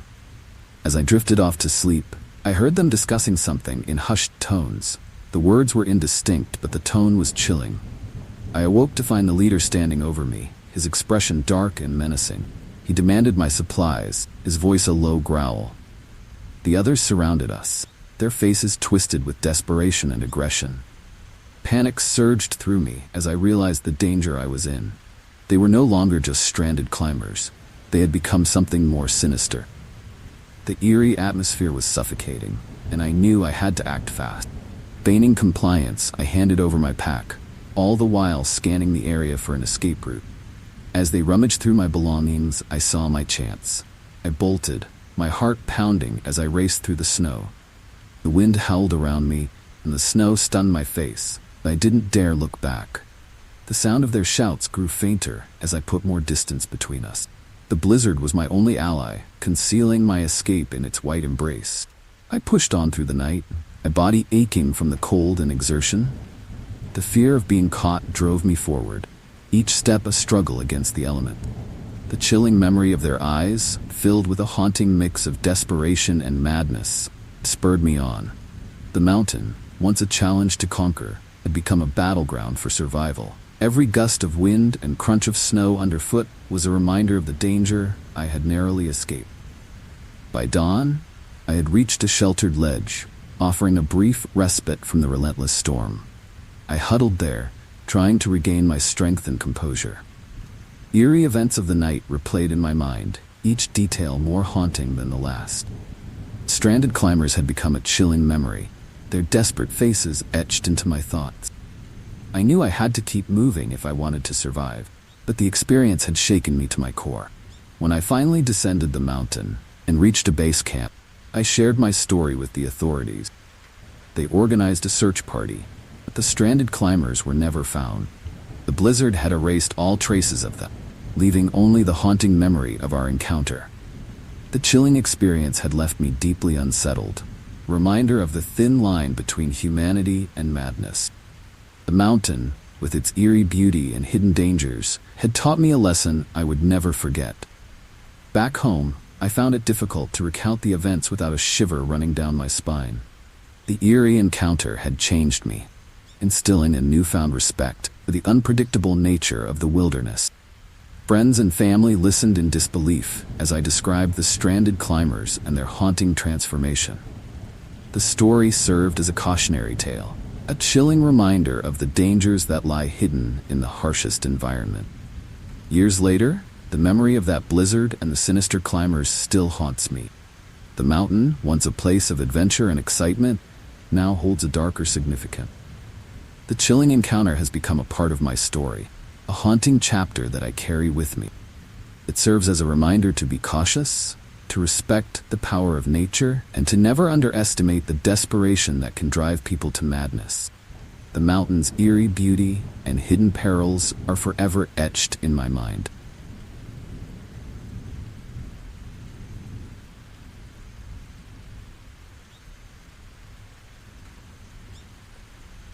Driving through the desolate highways of the Midwest with my wife beside me, the journey had been long but peaceful.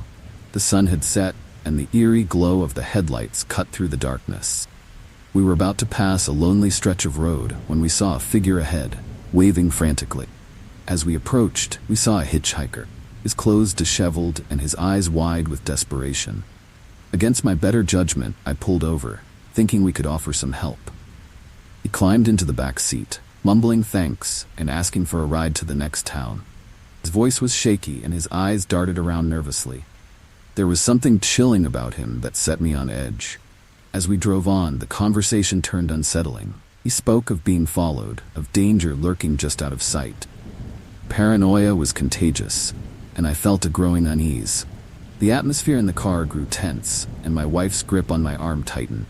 Suddenly, he pulled out a knife, his eyes wild and threatening.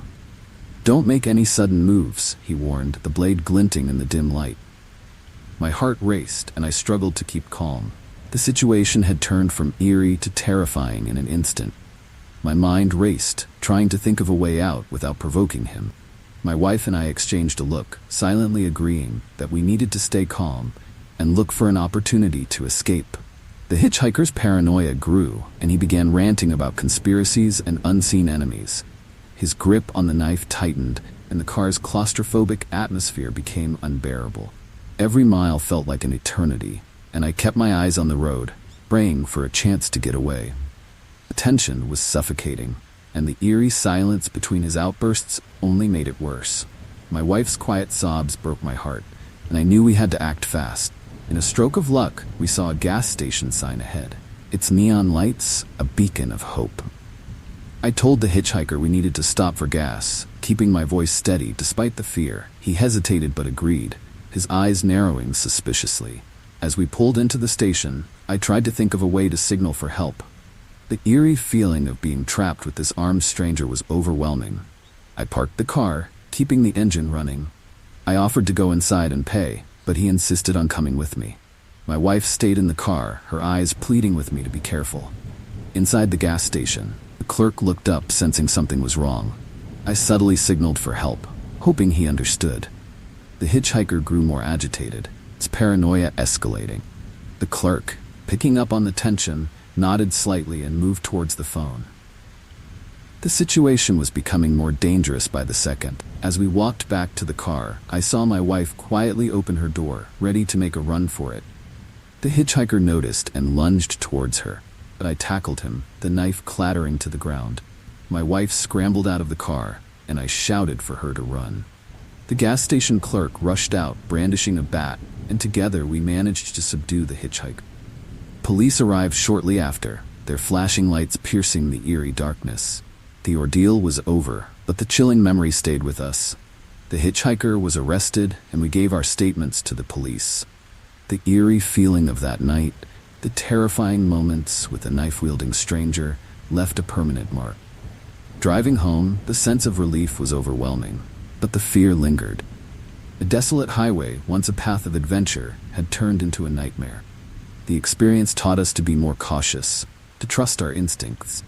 Back home, the safety and warmth were a stark contrast to the chilling encounter. We shared our story with friends and family, each retelling a way to process the fear. The terrifying roadside encounter became a lesson in survival and the importance of staying alert. The eerie events of that night were a haunting reminder of how quickly things could go wrong. It was a story we would never forget, a chapter in our lives that had taught us valuable lessons. Years later, the memory of that night still sends shivers down my spine. The roadside encounter with the paranoid hitchhiker remains a chilling reminder of the dangers that can lurk in the most unexpected places. We've become more cautious travelers, always aware of our surroundings. The eerie events of that night left a lasting impact, a story we share with a mix of fear and relief. Terrifying encounter has become a part of our shared history, a testament to our resilience and quick thinking.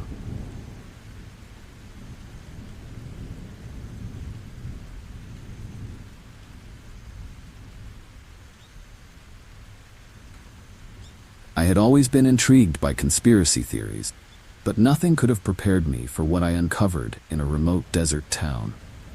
As an investigator, I'd heard whispers of secret government experiments taking place far from prying eyes.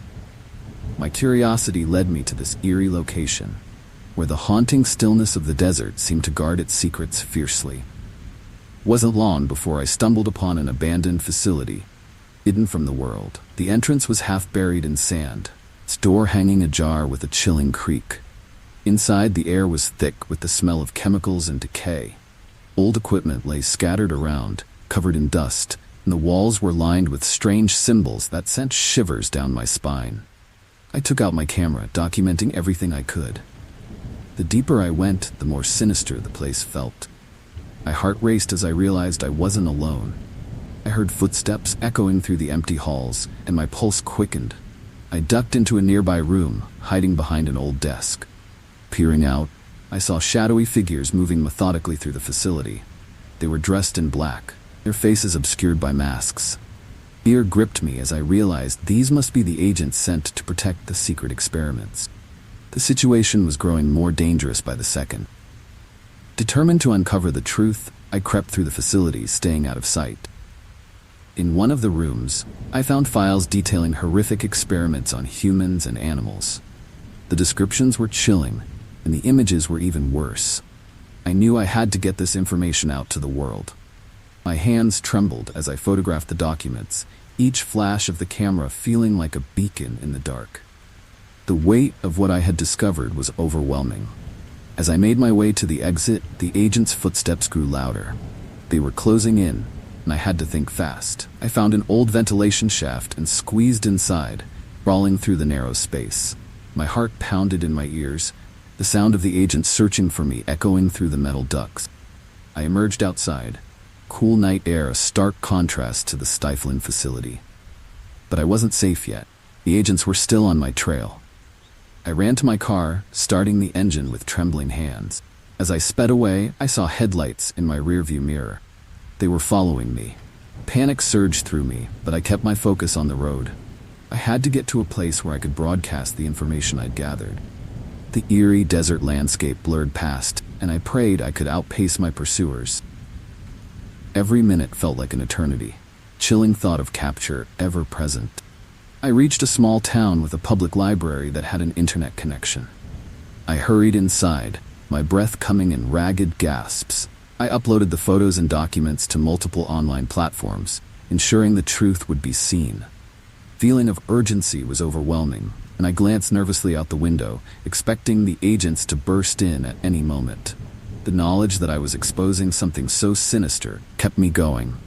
With the information safely online, I left the library, hoping to disappear before the agents caught up. I drove through the night, changing directions frequently to lose any potential tail. The fear of being found kept me on edge, but I knew I'd done the right thing. The haunting images and descriptions from the facility were now out in the open, and the world would know the truth about the secret experiment. My mission was complete. The danger was far from over. I found refuge in a quiet town far from the desert. The eerie sense of being watched never left me. I took on a new identity, blending into the background, always looking over my shoulder. The chilling memory of the facility and the agents haunted my dreams, constant reminder of what I had uncovered. I stayed in contact with a few trusted allies, ensuring the information continued to spread and gain traction. Years passed, and the story of the secret experiments became a well-known conspiracy, sparking outrage and investigation.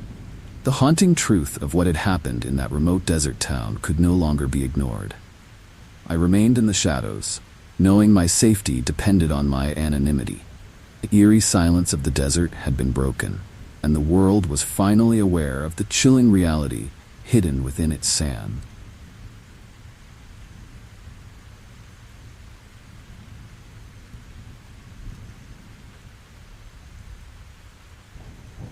The weather forecast had promised clear skies, so I set out for a hike in the mountain, eager to enjoy the pristine wilderness. But as the day progressed, the sky darkened, and an unexpected blizzard descended upon me. The wind howled, and the snow fell thick and fast, erasing the trail. Panic set in as I realized I was lost, cold seeping into my bones. Desperately, I searched for shelter, my footsteps muffled by the eerie silence of the snowstorm. After what felt like hours, I stumbled upon a small, dilapidated cabin. It stood alone in the wilderness, its windows dark and foreboding. With no other options, I pushed open the creaking door and stepped inside. The air was musty and cold, and an eerie feeling washed over me. The place seemed abandoned, but there was something unsettling about it. I quickly gathered some old logs and managed to start a fire, hoping to ward off the chill and the growing sense of dread. As the fire crackled, I explored the cabin, finding it sparsely furnished and filled with a haunting silence. The walls were adorned with strange, faded photographs that seemed to watch me. Every creak and groan of the old wood set my nerves on edge. I couldn't shake the feeling that I wasn't alone, that an unseen presence was observing my every move. The blizzard raged outside, making it impossible to leave. I was trapped in this eerie place, my only company the haunting memories of those who had come before. Night fell, and the cabin grew colder despite the fire. As I lay on the old, lumpy bed, I heard faint whispers, like distant voices carried on the wind. My heart pounded, and I strained to listen, but the words were indistinguishable. The sense of being watched intensified. I felt a chill that had nothing to do with the temperature. Sleep was elusive, and I spent the night in a state of restless vigilance, every shadow and sound amplifying my fear. In the dim light of dawn, I noticed something strange about one of the photographs. It showed a group of people standing in front of the cabin, but their eyes seemed to follow me, their expressions eerily lifelike. I shuddered and turned away, trying to shake off the unsettling feeling. As I prepared to leave, the whispers returned, louder and more insistent. The cabin seemed to come alive with eerie energy, and I knew I had to escape, or it consumed me. I bundled up and stepped out into the blizzard, cold biting into my skin. The storm had lessened, but visibility was still poor. I tried to retrace my steps, but the snow had covered all traces of my path. Panic set in as I wandered aimlessly, the eerie presence of the cabin lingering in my mind. The wilderness felt more menacing, every tree and rock a potential hiding place for the unseen watcher. I pushed on, determined to find my way back to safety. Hours passed, and I was exhausted, my limbs heavy with fatigue. Just when I thought I couldn't go any further, I saw a figure in the distance. Relief flooded through me as I realized it was a search and rescue team. They had been looking for me since the blizzard began. I stumbled towards them, my voice hoarse from shouting.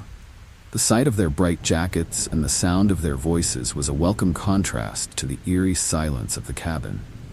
Back at the ranger station, I told my story, but my rescuers dismissed the eerie occurrences as the product of my imagination and the stress of the blizzard. They assured me the cabin had been abandoned for years, with no record of anything unusual. But the haunting feeling remained, a chilling reminder of my night in the wilderness. I couldn't shake the sense that something otherworldly had been watching me, something that defied logical explanation. As I warmed up by the fire, I resolved never to venture into the mountains alone again. The wilderness, once a place of adventure and beauty, now held a darker, more sinister aspect. The haunting memories of the cabin and its eerie whispers stayed with me, a reminder of the thin line between the natural and the supernatural. The experience had left me shaken, but it also deepened my respect for the untamed wilds and the mysteries they held. Years later, I still think about that night whenever a blizzard rolls in. The eerie presence, the chilling whispers, and the haunting photographs are etched into my memory. The wilderness has a way of revealing its secrets in the most unexpected ways, and my encounter with the cabin remains a story I share with caution. It's a reminder that some places are best left undisturbed, their mysteries too chilling to confront head-on.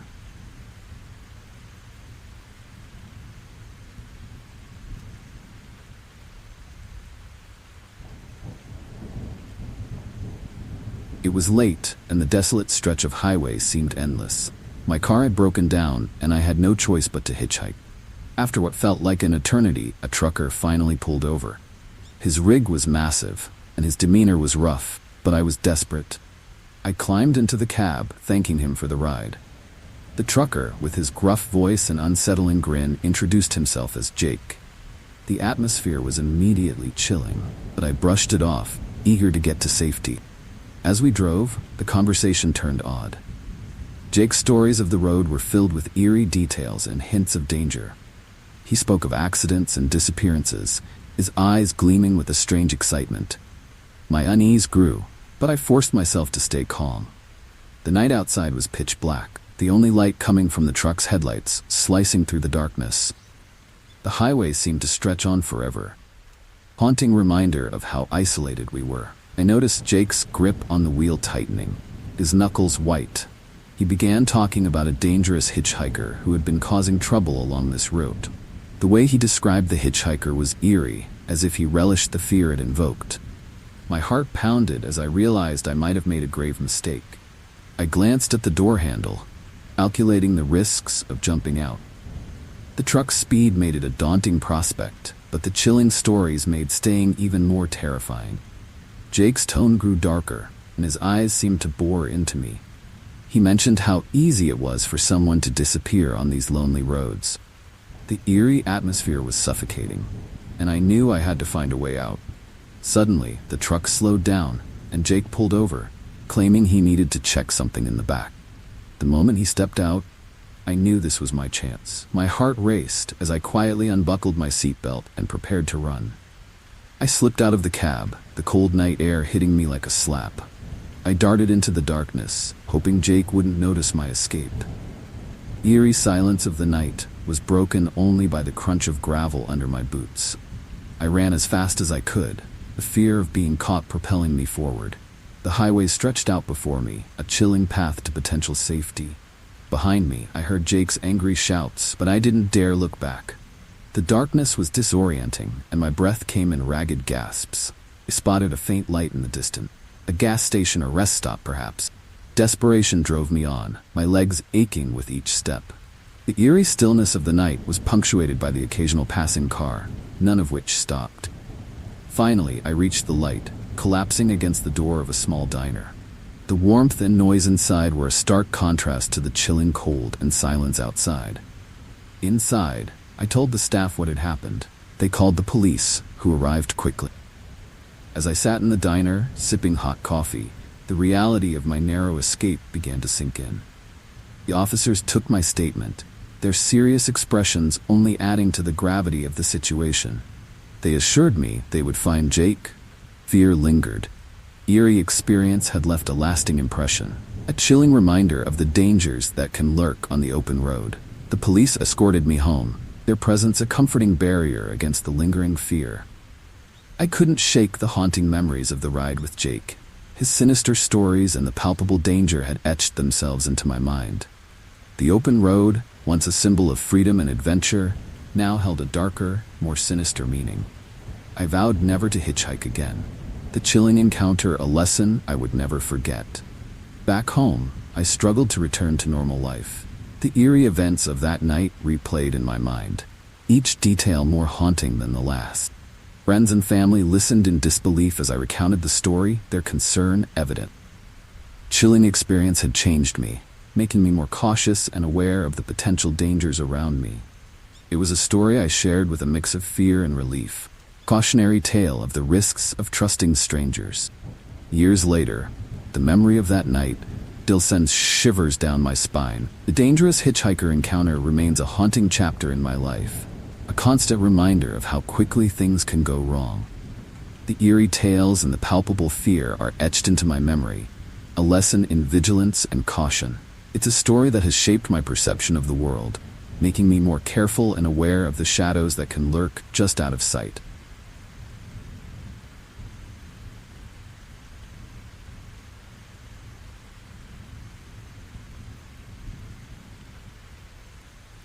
As a geologist, I had explored many strange and remote locations. The mysterious well in a small, forgotten village was unlike anything I'd encountered before.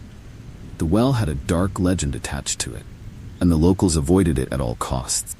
Intrigued, I decided to investigate, despite the eerie warnings. The well stood in the middle of an overgrown clearing, stones covered in strange ancient marking. Chilling wind blew through the trees, adding to the haunting atmosphere. I set up my equipment and began to examine the marking. They were unlike anything I had seen, with symbols that seemed to pulse with an eerie energy.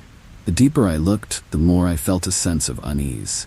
It was as if the well was watching me, waiting for me to make a mistake. I lowered a camera into the well, hoping to capture images of whatever lay below.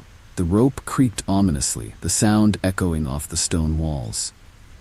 As the camera descended, the screen showed nothing but darkness. Suddenly, the image flickered, and I caught a glimpse of something moving.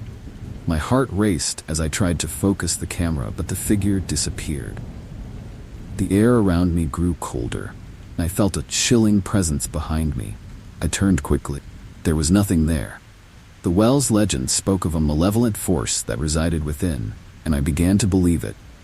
Determined to uncover the truth, I peered over the edge of the well. The darkness seemed to swallow the light, creating an eerie void. I lowered the camera further, the screen showing only shadows.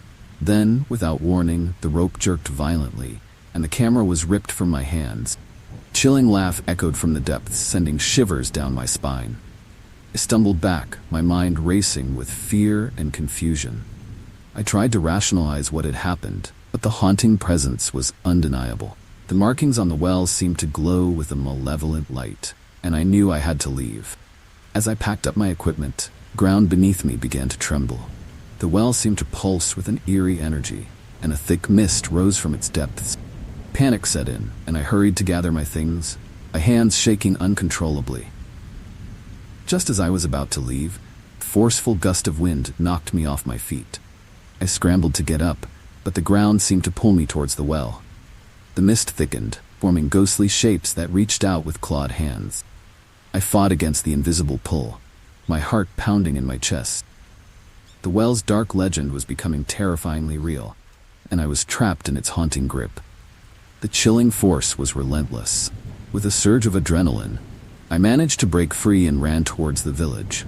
The eerie mist followed, swirling around me like a malevolent entity. I burst into the nearest house, gasping for breath. The villagers stared at me with a mix of fear and understanding. They knew the well's dark secret, and their haunted expressions told me I was not the first to encounter its malevolence. The village elder approached, his eyes filled with sorrow. He explained that the well had been cursed for centuries, a portal to a dark and vengeful spirit. Many had tried to uncover its secrets, but none had succeeded. The markings were a warning, a barrier to keep the evil contained. I realized how close I had come to being consumed by the well's haunting power. The elder's words were chilling, and I knew I had to leave the village and its dark legend behind.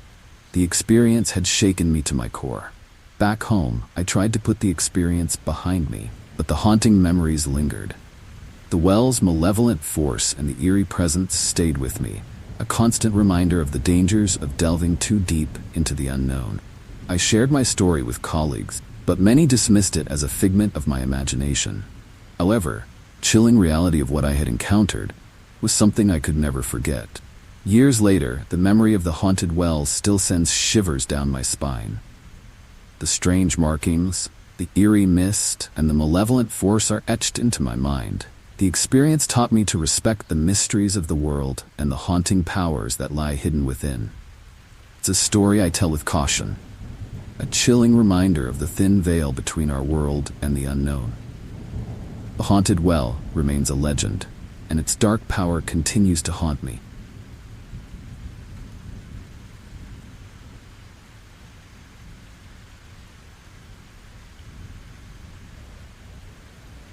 It was a sunny afternoon when my friends and I decided to explore an old, abandoned mine on the outskirts of town. The entrance was overgrown with weeds, and the rusted sign warning of danger only added to the eerie allure. Armed with flashlights and a sense of adventure, we ventured into the darkness. The air grew colder as we descended, and the light from the entrance faded, replaced by an unsettling silence. Our footsteps echoed through the empty tunnels, creating a haunting soundtrack to our adventure. As we delved deeper, the walls seemed to close in, and the air became thick with dust. Strange noises echoed around us, a chilling reminder that we were far from the safety of the surface. The mine's history was filled with tragic accidents, and it felt as if the spirits of the past were watching us. We pressed on, our excitement tinged with fear. The darkness was almost tangible, wrapping around us like a cold, damp blanket. Suddenly, we heard a distant rumble. Ground beneath us shook, and small rocks began to fall from the ceiling. Panic set in as we realized we were in the midst of a cave-in. We scrambled to find an exit, our flashlights flickering ominously. The eerie noise of shifting earth filled the air, and our hearts raced. In the chaos, we became separated, each of us desperately trying to find a way out. Mine had turned from an adventure into a nightmare. I found myself in a narrow tunnel, the walls pressing in on me.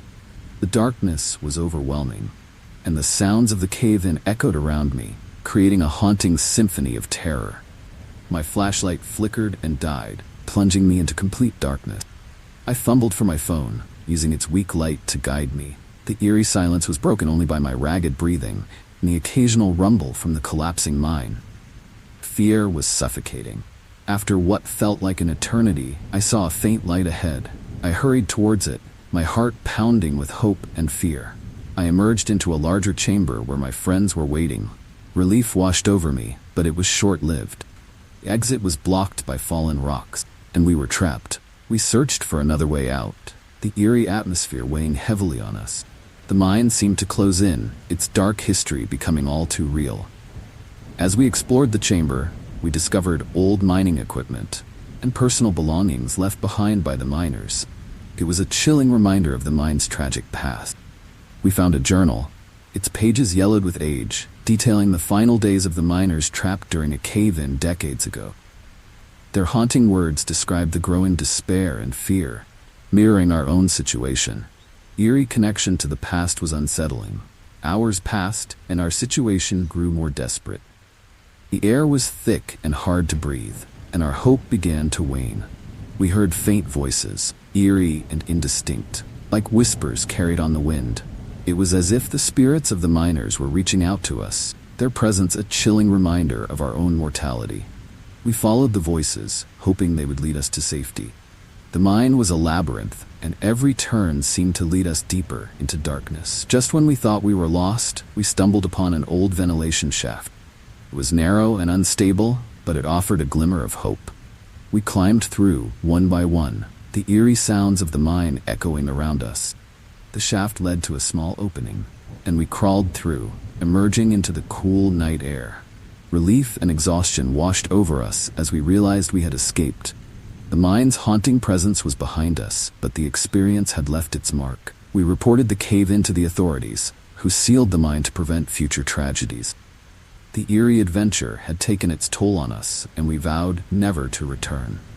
The abandoned mine, with its dark history and chilling atmosphere, was a place best left undisturbed. The memories of the cave-in, the whispers, and the haunting sense of being watched stayed with us, a reminder of how close we had come to joining the spirits of the past. Back home, we shared our story with friends and family, each retelling a way to process the fear and relief. The abandoned mine adventure became a cautionary tale, a chilling reminder of the dangers hidden beneath the surface. The experience had brought us closer, but it had also instilled a deep respect for the unknown. Mine's eerie presence and tragic history were etched into our memories, a haunting chapter in our lives that we would never forget. Years later, the memory of that day still sends shivers down my spine. The abandoned mine, with its eerie atmosphere and tragic past, remains a symbol of our brush with danger. It's a story we share with a mix of fear and awe, a reminder of the thin line between adventure and disaster. The haunting experience has left a lasting impact, testament to the power of the unknown and the resilience of the human spirit.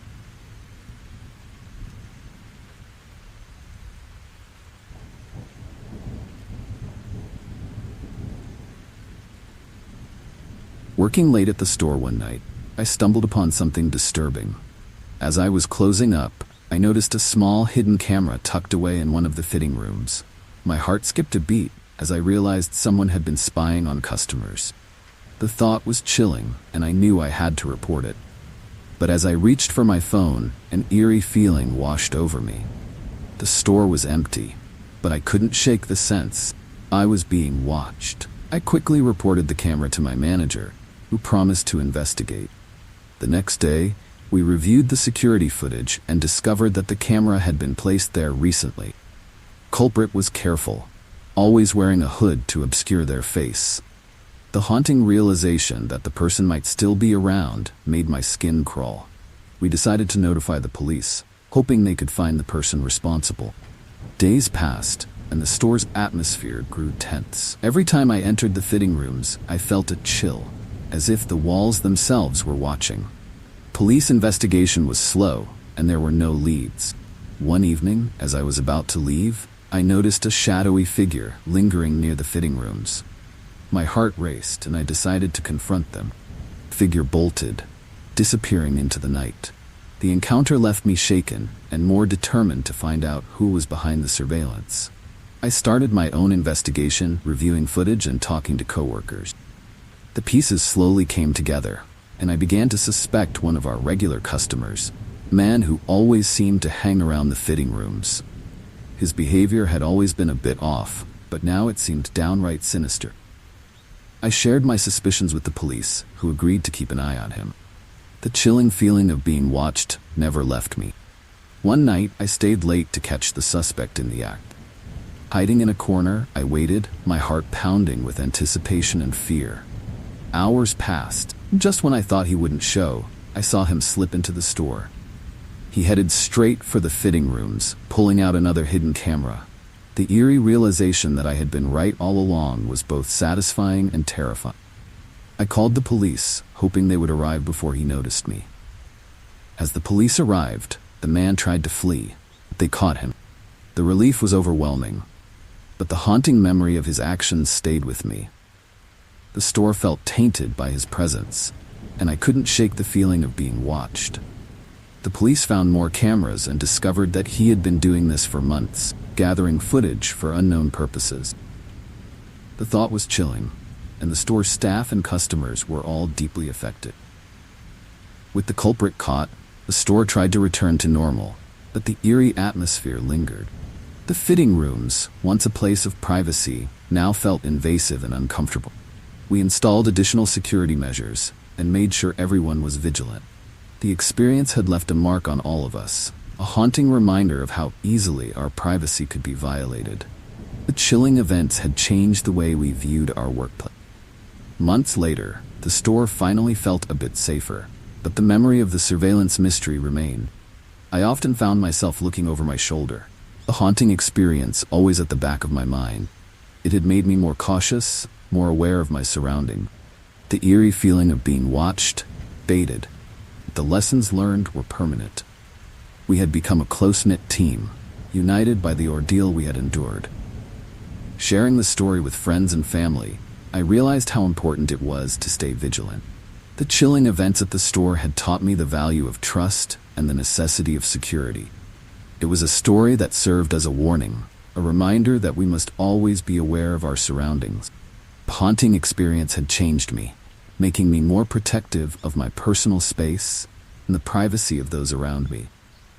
Years later, the memory of the store surveillance mystery still sends shivers down my spine. The eerie atmosphere, the hidden cameras, and the haunting sense of being watched are etched into my mind. It's a story I share with caution, knowing the fear it can evoke.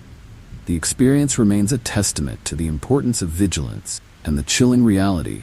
Sometimes, the danger is closer than we think.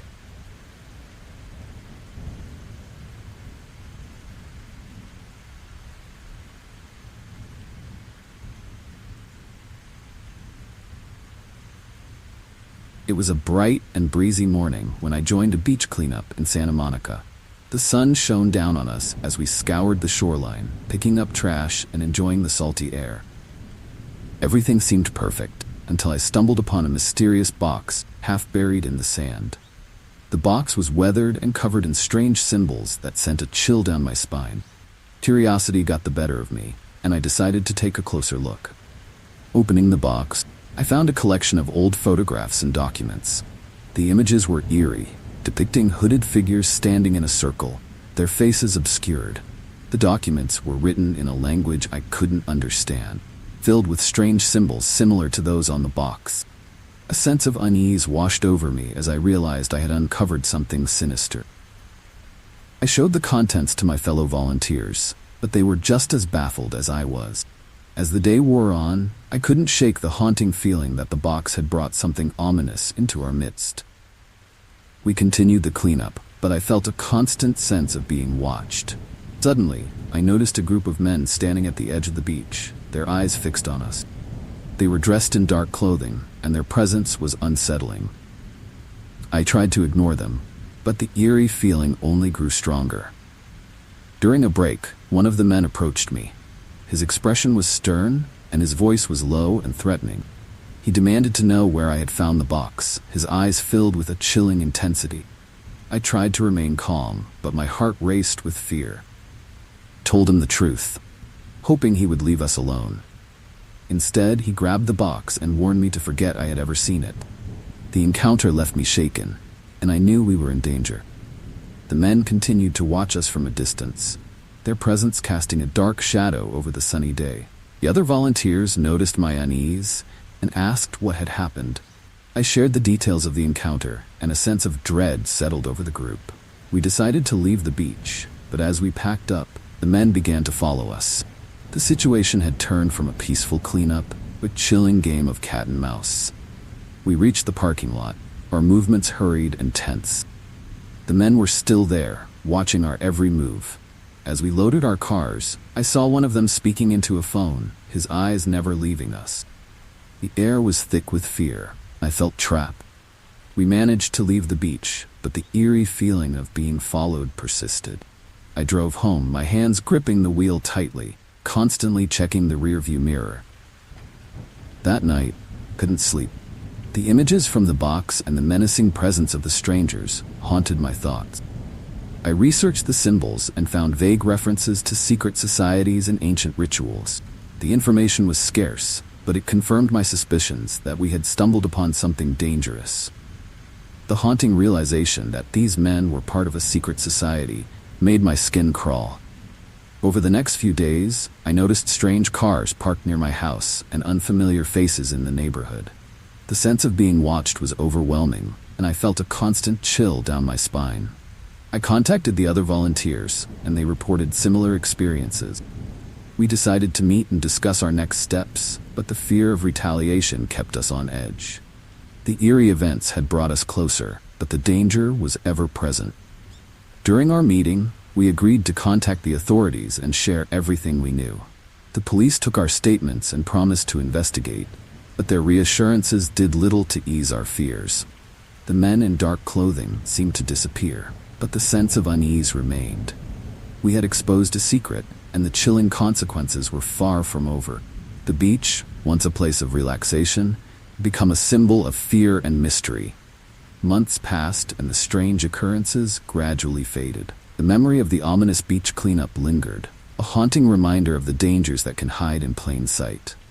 We continued our volunteer work, but we were more cautious, always aware of our surroundings.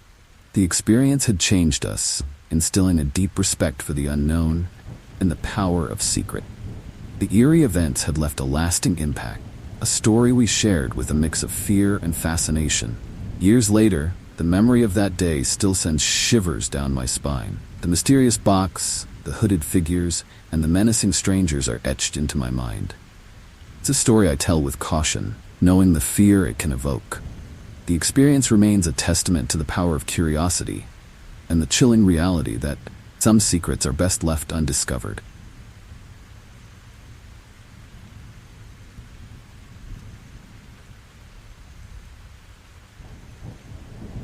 Our family camping trip to Yosemite was supposed to be a peaceful getaway, a chance to reconnect with nature and each other. The first few days were perfect, hiking, fishing, and enjoying the stunning views. But on the third night, things took a chilling turn. We were sitting around the campfire when we heard rustling in the bushes. At first, we thought it was just animals, but then we noticed shadowy figures moving in the darkness. The eerie feeling that something was wrong settled over us like a heavy blanket. Suddenly, a group of men emerged from the woods, their faces hidden under hoods. They demanded we leave, claiming this territory was theirs. Their voices were low and threatening, and their eyes gleamed with a menacing intensity. Fear gripped us as we realized these were not ordinary campers. The atmosphere grew tense, and we felt trapped. The darkness seemed to close in around us, making it hard to breathe. We tried to reason with them, explaining that we were just a family on vacation. But they were relentless, insisting we pack up and go. The situation was escalating quickly, and I could see the fear in my children's eyes. We began to gather our things, moving slowly to avoid provoking them. The eerie silence was broken only by the crackling of the fire and the rustling of leaves. My heart pounded as we worked in a tense, terrified silence. Just as we were about to leave, another group appeared from the opposite direction. They were armed and looked just as menacing. A territorial dispute between the two groups quickly escalated, and we found ourselves caught in the middle. The night was filled with angry shouts and threats, the tension so thick it was almost tangible.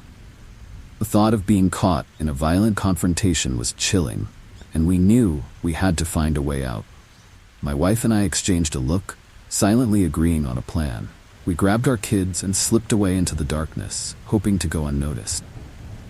The forest was thick and unforgiving, the branches scratching at our skin as we ran. The sounds of the confrontation faded behind us, the fear lingered. We stumbled through the woods, our breaths coming in ragged gasps. The eerie stillness of the night was punctuated by distant shouts and gunshots. We eventually found a small cave and huddled inside, trying to catch our breath. Children were scared, and we did our best to comfort them. The haunting experience had left us shaken, and we knew we had to keep moving. The cave provided a brief respite, but the fear of being found kept us on edge. The forest, once a place of beauty and tranquility, had become a nightmarish labyrinth. The eerie atmosphere was suffocating. As dawn broke, we cautiously made our way back to the main trail. The park rangers had been alerted to the commotion, and we soon stumbled upon a search party. Relief washed over us as we realized we were safe. We told the rangers about the men and the dispute, and they assured us they would investigate. The experience had left us deeply unsettled, a chilling reminder of the dangers that can lurk even in the most beautiful places. Back at the ranger station, we recounted our story, each detail more haunting than the last. The rangers took our statements and promised to increase patrols in the area. The thought of returning to our campsite was too much to bear, so we decided to cut our trip short. The drive home was filled with silence, each of us lost in our thoughts. Eerie events of the night had left a lasting impact, and we struggled to process what had happened. At home, the sense of safety was a stark contrast to the fear we had felt in the forest. We shared our story with friends and family, each retelling a way to process the trauma. The terrifying camping trip had brought us closer together, but it had also instilled a deep sense of caution. The experience served as a haunting reminder that danger can strike anywhere, even in the most unexpected places. Years later, the memory of that night still sends shivers down my spine. The shadowy figures, the territorial dispute, and the desperate escape are etched into my mind. It's a story we share with caution, knowing the fear it can evoke. The terrifying camping trip remains a testament to the resilience of our family and the chilling reality that even the most serene places can harbor danger.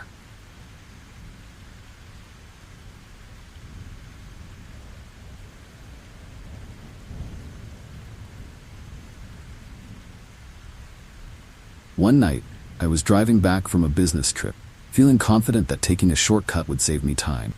The road was poorly lit, and as I drove further, my gas gauge dipped dangerously low.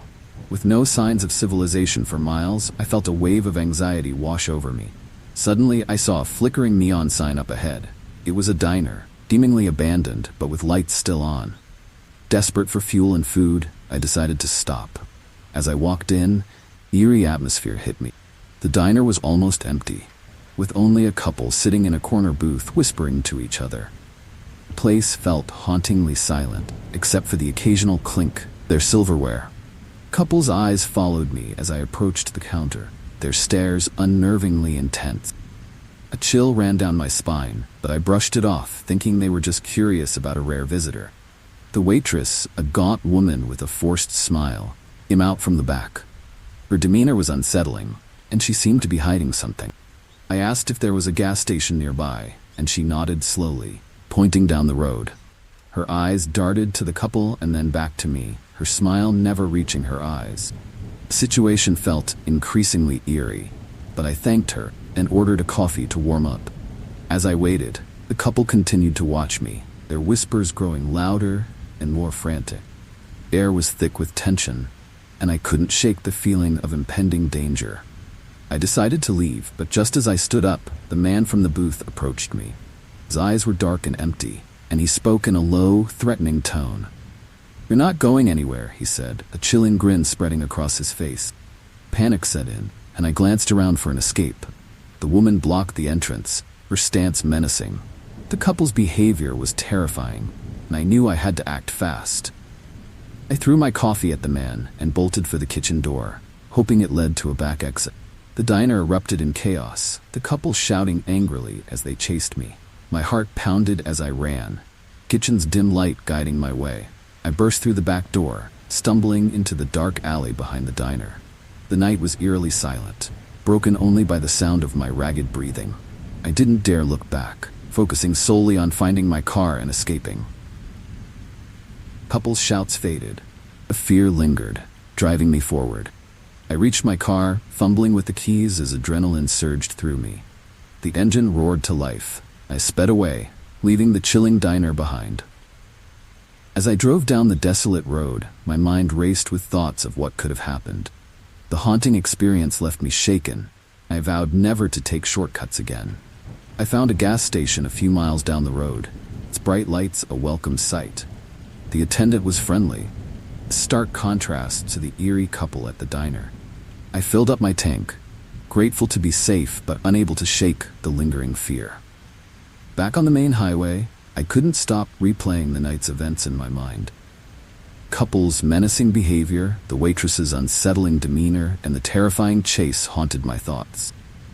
The shortcut that was supposed to save me time had turned into a nightmare. I shared the story with friends and family, each retelling a way to process the fear. The chilling encounter had left a lasting impact, a reminder of the dangers that can lurk in unexpected places. Years later, the memory of that night still sends shivers down my spine. The abandoned diner, the eerie couple, and the terrifying escape are etched into my mind. It's a story I share with caution, knowing the fear it can evoke. The experience remains a testament to the unpredictability of life and the chilling reality danger can be just around the corner.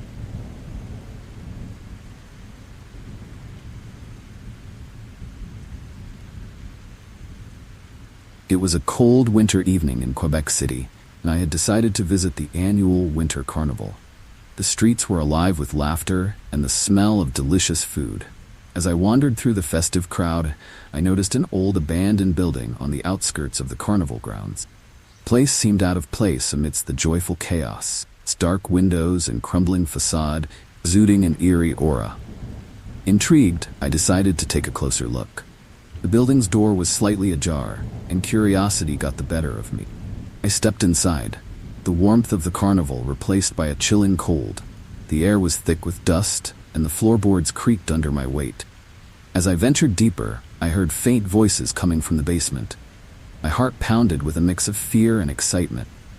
Against my better judgment, I followed the sounds, drawn by an inexplicable urge. In the dim light of the basement, I saw a group of people dressed in dark, hooded robes. They were gathered in a circle, chanting in a language I couldn't understand. The scene was haunting, and I felt a shiver run down my spine. I tried to remain hidden. My curiosity was overwhelming. I took a step closer, straining to hear their words. Suddenly, one of them turned and looked directly at me, their eyes gleaming with a sinister light. Panic surged through me, and I stumbled back, knocking over a stack of old crates. The noise echoed through the basement, and the chanting stopped abruptly. The hooded figures turned towards me, their expressions masked by the shadows. I knew I had to get out of there. I turned and ran, my footsteps pounding against the wooden floor. The eerie silence was shattered by the sound of their pursuit, basement filled with their hurried footsteps and urgent whispers. As I reached the main floor, I glanced back and saw the hooded figures closing in. My breath came in ragged gasps, and my heart felt like it would burst from my chest. I burst through the front door, cold night air hitting me like a slap. Carnival light seemed so far away, a beacon of safety amidst the darkness. I ran towards them, the sound of my pursuers growing fainter, but the fear still gripping me tightly. I reached the edge of the carnival grounds, where the laughter and music drowned out the chilling silence of the abandoned building. I stopped to catch my breath, glancing back to see if I was still being followed. The hooded figures were nowhere in sight, but the haunting memory of their eyes stayed with me. I blended into the crowd, trying to calm my racing heart. The festive atmosphere felt surreal after my terrifying encounter. I decided to report what I had seen to the carnival authorities. They dismissed my story as a prank. Frustrated and still shaken, I left the carnival and headed home. The night's events replayed in my mind, each detail more chilling than the last. Eerie encounter had left a lasting impression, and I couldn't shake the feeling of being watched. The abandoned building, once a mere curiosity, became a source of fear. Over the next few days, I researched the history of the building and found disturbing information about secret societies and dark rituals. The knowledge only deepened my fear, and I became obsessed with finding out more. But every lead ended in a dead end, and I began to question my own sanity. The memory of the chanting and the hooded figures haunted my dreams, turning them into nightmares. Months passed, and the fear slowly subsided. The memory never faded. I avoided the area near the abandoned building, the thought of it sending shivers down my spine. Carnival, once a source of joy, had become tainted by the chilling encounter. I shared my story with friends, but most of them laughed it off as an overactive imagination. Only a few believed me, and their support helped ease my lingering fear. Years later, the memory of that night still sends shivers down my spine. The abandoned building, the hooded figures, and the haunting chant are etched into my mind. It's a story I share with caution, knowing the fear it can evoke. The experience remains a testament to the power of curiosity and the chilling reality that some mysteries are best left unexplored. The Winter Carnival in Quebec City is no longer the same for me, forever marked by the eerie encounter.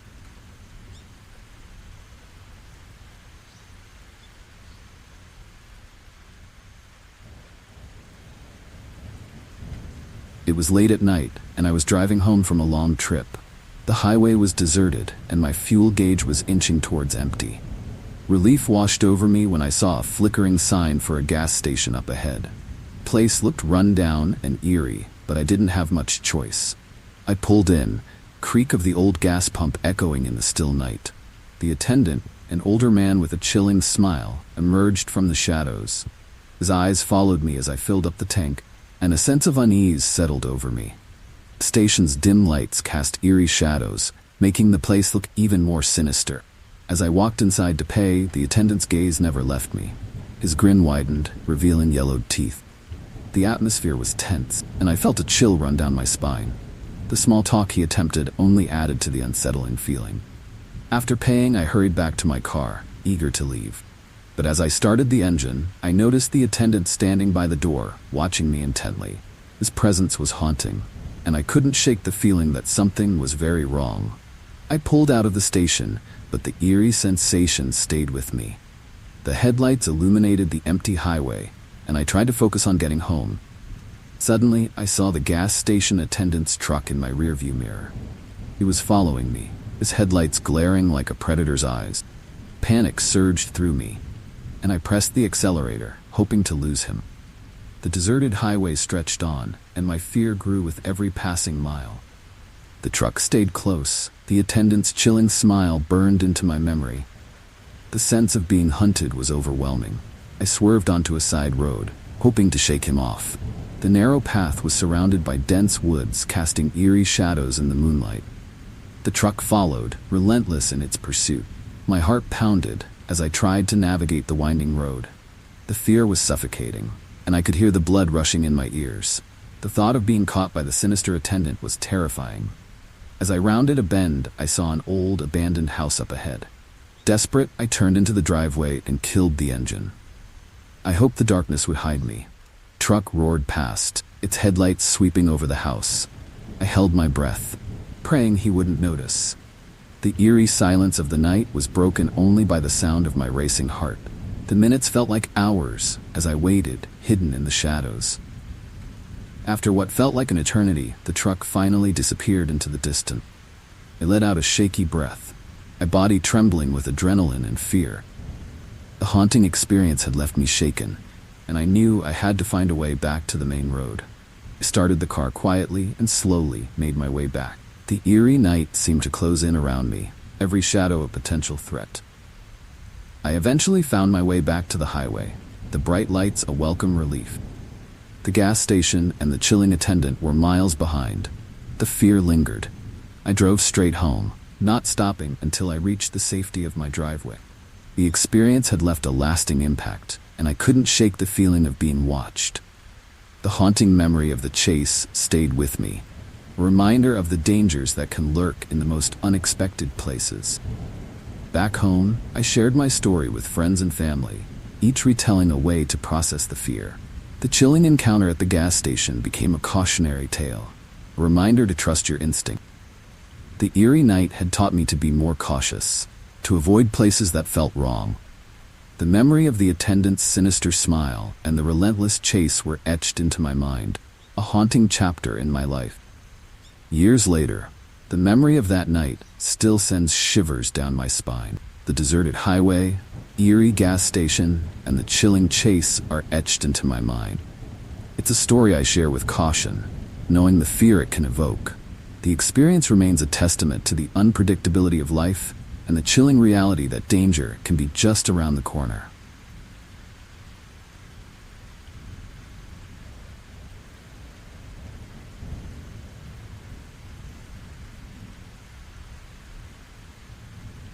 It was a crisp autumn morning when I set out for a hike in the Colorado Rockies. The trail was serene, surrounded by towering pines and the occasional call of wildlife. As I trekked deeper into the forest, the sense of solitude was both calming and eerie. After a few hours, I stumbled upon an old, weathered cabin. Curiosity got the better of me, and I decided to take a closer look. The place looked abandoned, its windows boarded up, and the door slightly ajar. Pushing the door open, I stepped inside. The air was thick with dust, and the floor creaked under my weight. As I explored the dimly lit space, I noticed something odd on the walls: graffiti. Among the random scribbles and symbols, one phrase stood out: "I see you." The words sent a chill down my spine, and I felt an eerie presence in the room. It was as if someone was watching me, their gaze piercing through the shadows. The atmosphere grew increasingly unsettling, and I decided to leave. But as I turned to go, I heard a faint whisper, almost like a breath on the back of my neck. My heart raced, and I hurried out of the cabin, chilling phrase echoing in my mind. Outside, the forest seemed darker, the trees closing in around me. I quickened my pace, desperate to put distance between myself and the haunting message. The trail back felt longer and more sinister. Every rustle of leaves and snap of a twig made me jump. The thought of being watched was suffocating, and I couldn't shake the feeling of eyes on my back. I glanced over my shoulder repeatedly, but there was nothing there. The eerie sensation persisted, turning my hike into a nightmare. The beautiful landscape had become a chilling labyrinth, and I was eager to escape. As I neared the trailhead, I saw another hiker approaching. I felt a wave of relief, thinking I was finally safe. But as he drew closer, I noticed something unsettling. He was covered in mud and had a vacant look in his eyes. Without a word, he passed me, disappearing into the trees. The encounter left me even more unnerved, and I broke into a run, the chilling words, "I see you," still haunting me. I reached my car and locked the doors, my hands trembling. The hike, which was supposed to be a peaceful escape, had turned into a terrifying ordeal. The forest, once a place of solace, now felt tainted by the eerie presence and haunting graffiti. I drove away, the trees seeming to watch me as I left. The memory of the cabin and the chilling message stayed with me, a reminder of the omnipresent dangers in remote places. Back home, I tried to forget the experience, but the haunting words echoed in my mind. I became more cautious in my travels, always aware of my surroundings. The world seemed darker, and the sense of being watched never completely left me. I shared my story with friends, hoping to make sense of it, but most dismissed it as an overactive imagination. Only a few believed me, their concern mirroring my own fear. Months passed, and the fear slowly subsided, but the memory never faded. I avoided hiking alone, the thought of encountering another eerie message too much to bear. The experience had left a lasting impact, changing the way I viewed the wilderness. The beautiful, untamed places now held a sinister undertone, a reminder of the chilling words and the unseen eyes. The haunting encounter had altered my perception of safety. Years later, the memory of that hike still sends shivers down my spine. The abandoned cabin, the eerie graffiti, and the haunting presence are etched into my mind. It's a story I share with caution, knowing the fear it can evoke. The experience remains a testament to the unpredictability of nature and the chilling reality that danger can lurk even in the most beautiful places. The words "I see you" are a chilling reminder of that unforgettable day.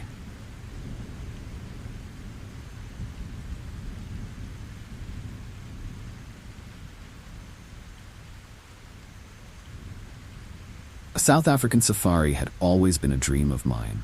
When the opportunity came, I jumped at the chance. The first few days were filled with breathtaking views and incredible wildlife.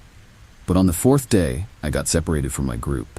Panic set in as I realized I was alone in the vast wilderness. The sun was setting, casting eerie shadows across the landscape. My guide's words echoed in my mind. "Always stay with the group." I tried to retrace my steps, but the terrain was unfamiliar. Every rustle in the bushes made my heart race, and the haunting calls of animals added to my fear. As night fell, I stumbled upon a small clearing. Relief washed over me when I saw a campfire in the distance.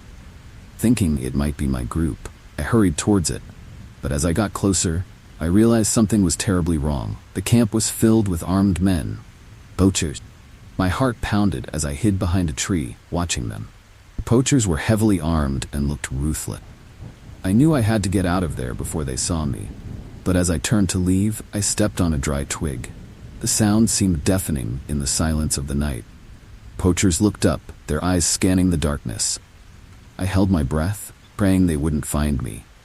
The leader barked orders and a few men started towards my hiding spot. Panic surged through me and I bolted into the bush. Chase was on. The poachers shouted angrily as they pursued me through the dense undergrowth. Branches scratched at my skin, and the uneven ground threatened to trip me with every step. The fear of capture drove me forward, my heart racing as fast as my legs. I ran until my lungs burned, and I could hear the poachers crashing through the bushes behind me. Desperation fueled my flight, but I knew I couldn't keep running forever. In the dim light, I spotted a large tree and scrambled up, hoping the height would offer some safety. I perched on a sturdy branch, trying to quiet my ragged breathing. The poachers spread out below, their flashlights cutting through the darkness. They searched for what felt like hours, their voices growing more frustrated. The tree offered a chilling vantage point, and I could see the determination in their eyes. The eerie silence of the night was broken only by their muttered curses and the occasional snap of a branch. I clung to the tree, my muscles aching, but I knew I couldn't come down. The poachers were relentless, and the fear of being caught was overwhelming. Eventually, the poachers gave up and moved on, their voices fading into the distance. I waited until I was sure they were gone before climbing down. My body was exhausted, but the adrenaline kept me going. I needed to find my group and get to safety. The eerie sounds of the night surrounded me as I made my way through the bush, every shadow a potential threat. The haunting memory of the poachers' camp fueled my determination. As dawn broke, I stumbled upon a dirt road and followed it. After what felt like an eternity, I saw a familiar jeep in the distance. Relief washed over me as I realized it was my guide and the rest of the group. They had been searching for me all night. I waved frantically, and they sped towards me. The sense of safety was overwhelming, and I collapsed into the jeep, grateful to be alive. Back at the lodge, I recounted my harrowing experience.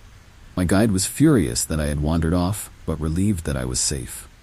The staff reported the poachers to the authorities, but I couldn't shake the fear that they were still out there. The safari, once a dream come true, had turned into a nightmare. The memory of the poachers and the chilling haunted my thoughts, a constant reminder of the dangers lurking in the wilderness. Years later, the memory of that night still sends shivers down my spine. The eerie wilderness, the relentless poachers, and the terrifying chase are etched into my mind. It's a story I share with caution, knowing the fear it can evoke.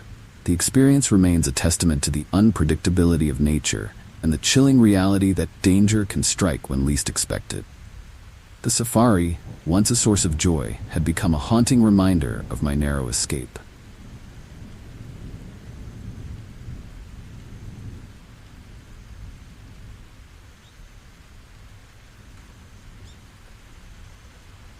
Caught in a sudden storm while hiking in the mountains, I sought shelter in an abandoned cabin I stumbled upon. The place looked old and decrepit, but it was my only option. The wind howled outside and the rain lashed against the windows. Inside, the air was damp and cold, but at least it was dry. I started a small fire in the dusty fireplace, hoping to warm up and wait out the storm. The eerie silence inside the cabin was unsettling, but I tried to ignore it. As the fire crackled, I explored the cabin, finding old furniture and personal items left behind. It was as if the previous occupants had left in a hurry. The feeling of being watched crept over me, making the hairs on the back of my neck stand up. I chalked it up to my imagination, but the cabin's haunting atmosphere was hard to shake. The storm raged on, and I settled by the fire, trying to find some comfort in its warmth. Suddenly, I heard a noise from the back room. My heart skipped a beat, and I froze, listening intently. The sound came again, a faint rustling, followed by a low murmur. I grabbed a heavy metal poker from the fireplace, my hands trembling. As I approached the door, it creaked open, and a man stepped out, his eyes wild and desperate. He was holding a knife, and his presence was both chilling and unexpected. He demanded I stay quiet and do as he said. My mind raced as I tried to figure out who he was and what he wanted. The storm outside seemed to amplify the tension inside the cabin. The man was clearly on edge, his eyes darting around the room. He revealed he was a fugitive, hiding from the authorities, and had been living in the cabin for days. The realization that I was trapped with a dangerous criminal sent a wave of fear through me. The fugitive ordered me to sit by the fire while he paced the room, muttering to himself. His erratic behavior was terrifying, and I knew I had to find a way to escape. The knife in his hand glinted menacingly in the firelight, constant reminder of the danger I was in. I tried to stay calm, thinking of ways to overpower him. Cabin's eerie silence was only broken by the storm outside and his occasional mutterings. As the night wore on, the fugitive grew more agitated. He demanded food, but the cabin was empty. Frustrated, he turned his attention back to me, his eyes filled with a chilling determination. He seemed to be losing control, and I knew I had to act soon. My mind raced, considering my options. The metal poker was still within reach, and I decided to wait for the right moment to strike. The storm showed no signs of letting up, and the fugitive's paranoia grew. He accused me of planning to betray him, his grip on the knife tightening. The fear in my chest was almost unbearable, but I forced myself to stay calm. I needed to wait for the perfect moment to make my move. Firelight flickered, casting eerie shadows around the room.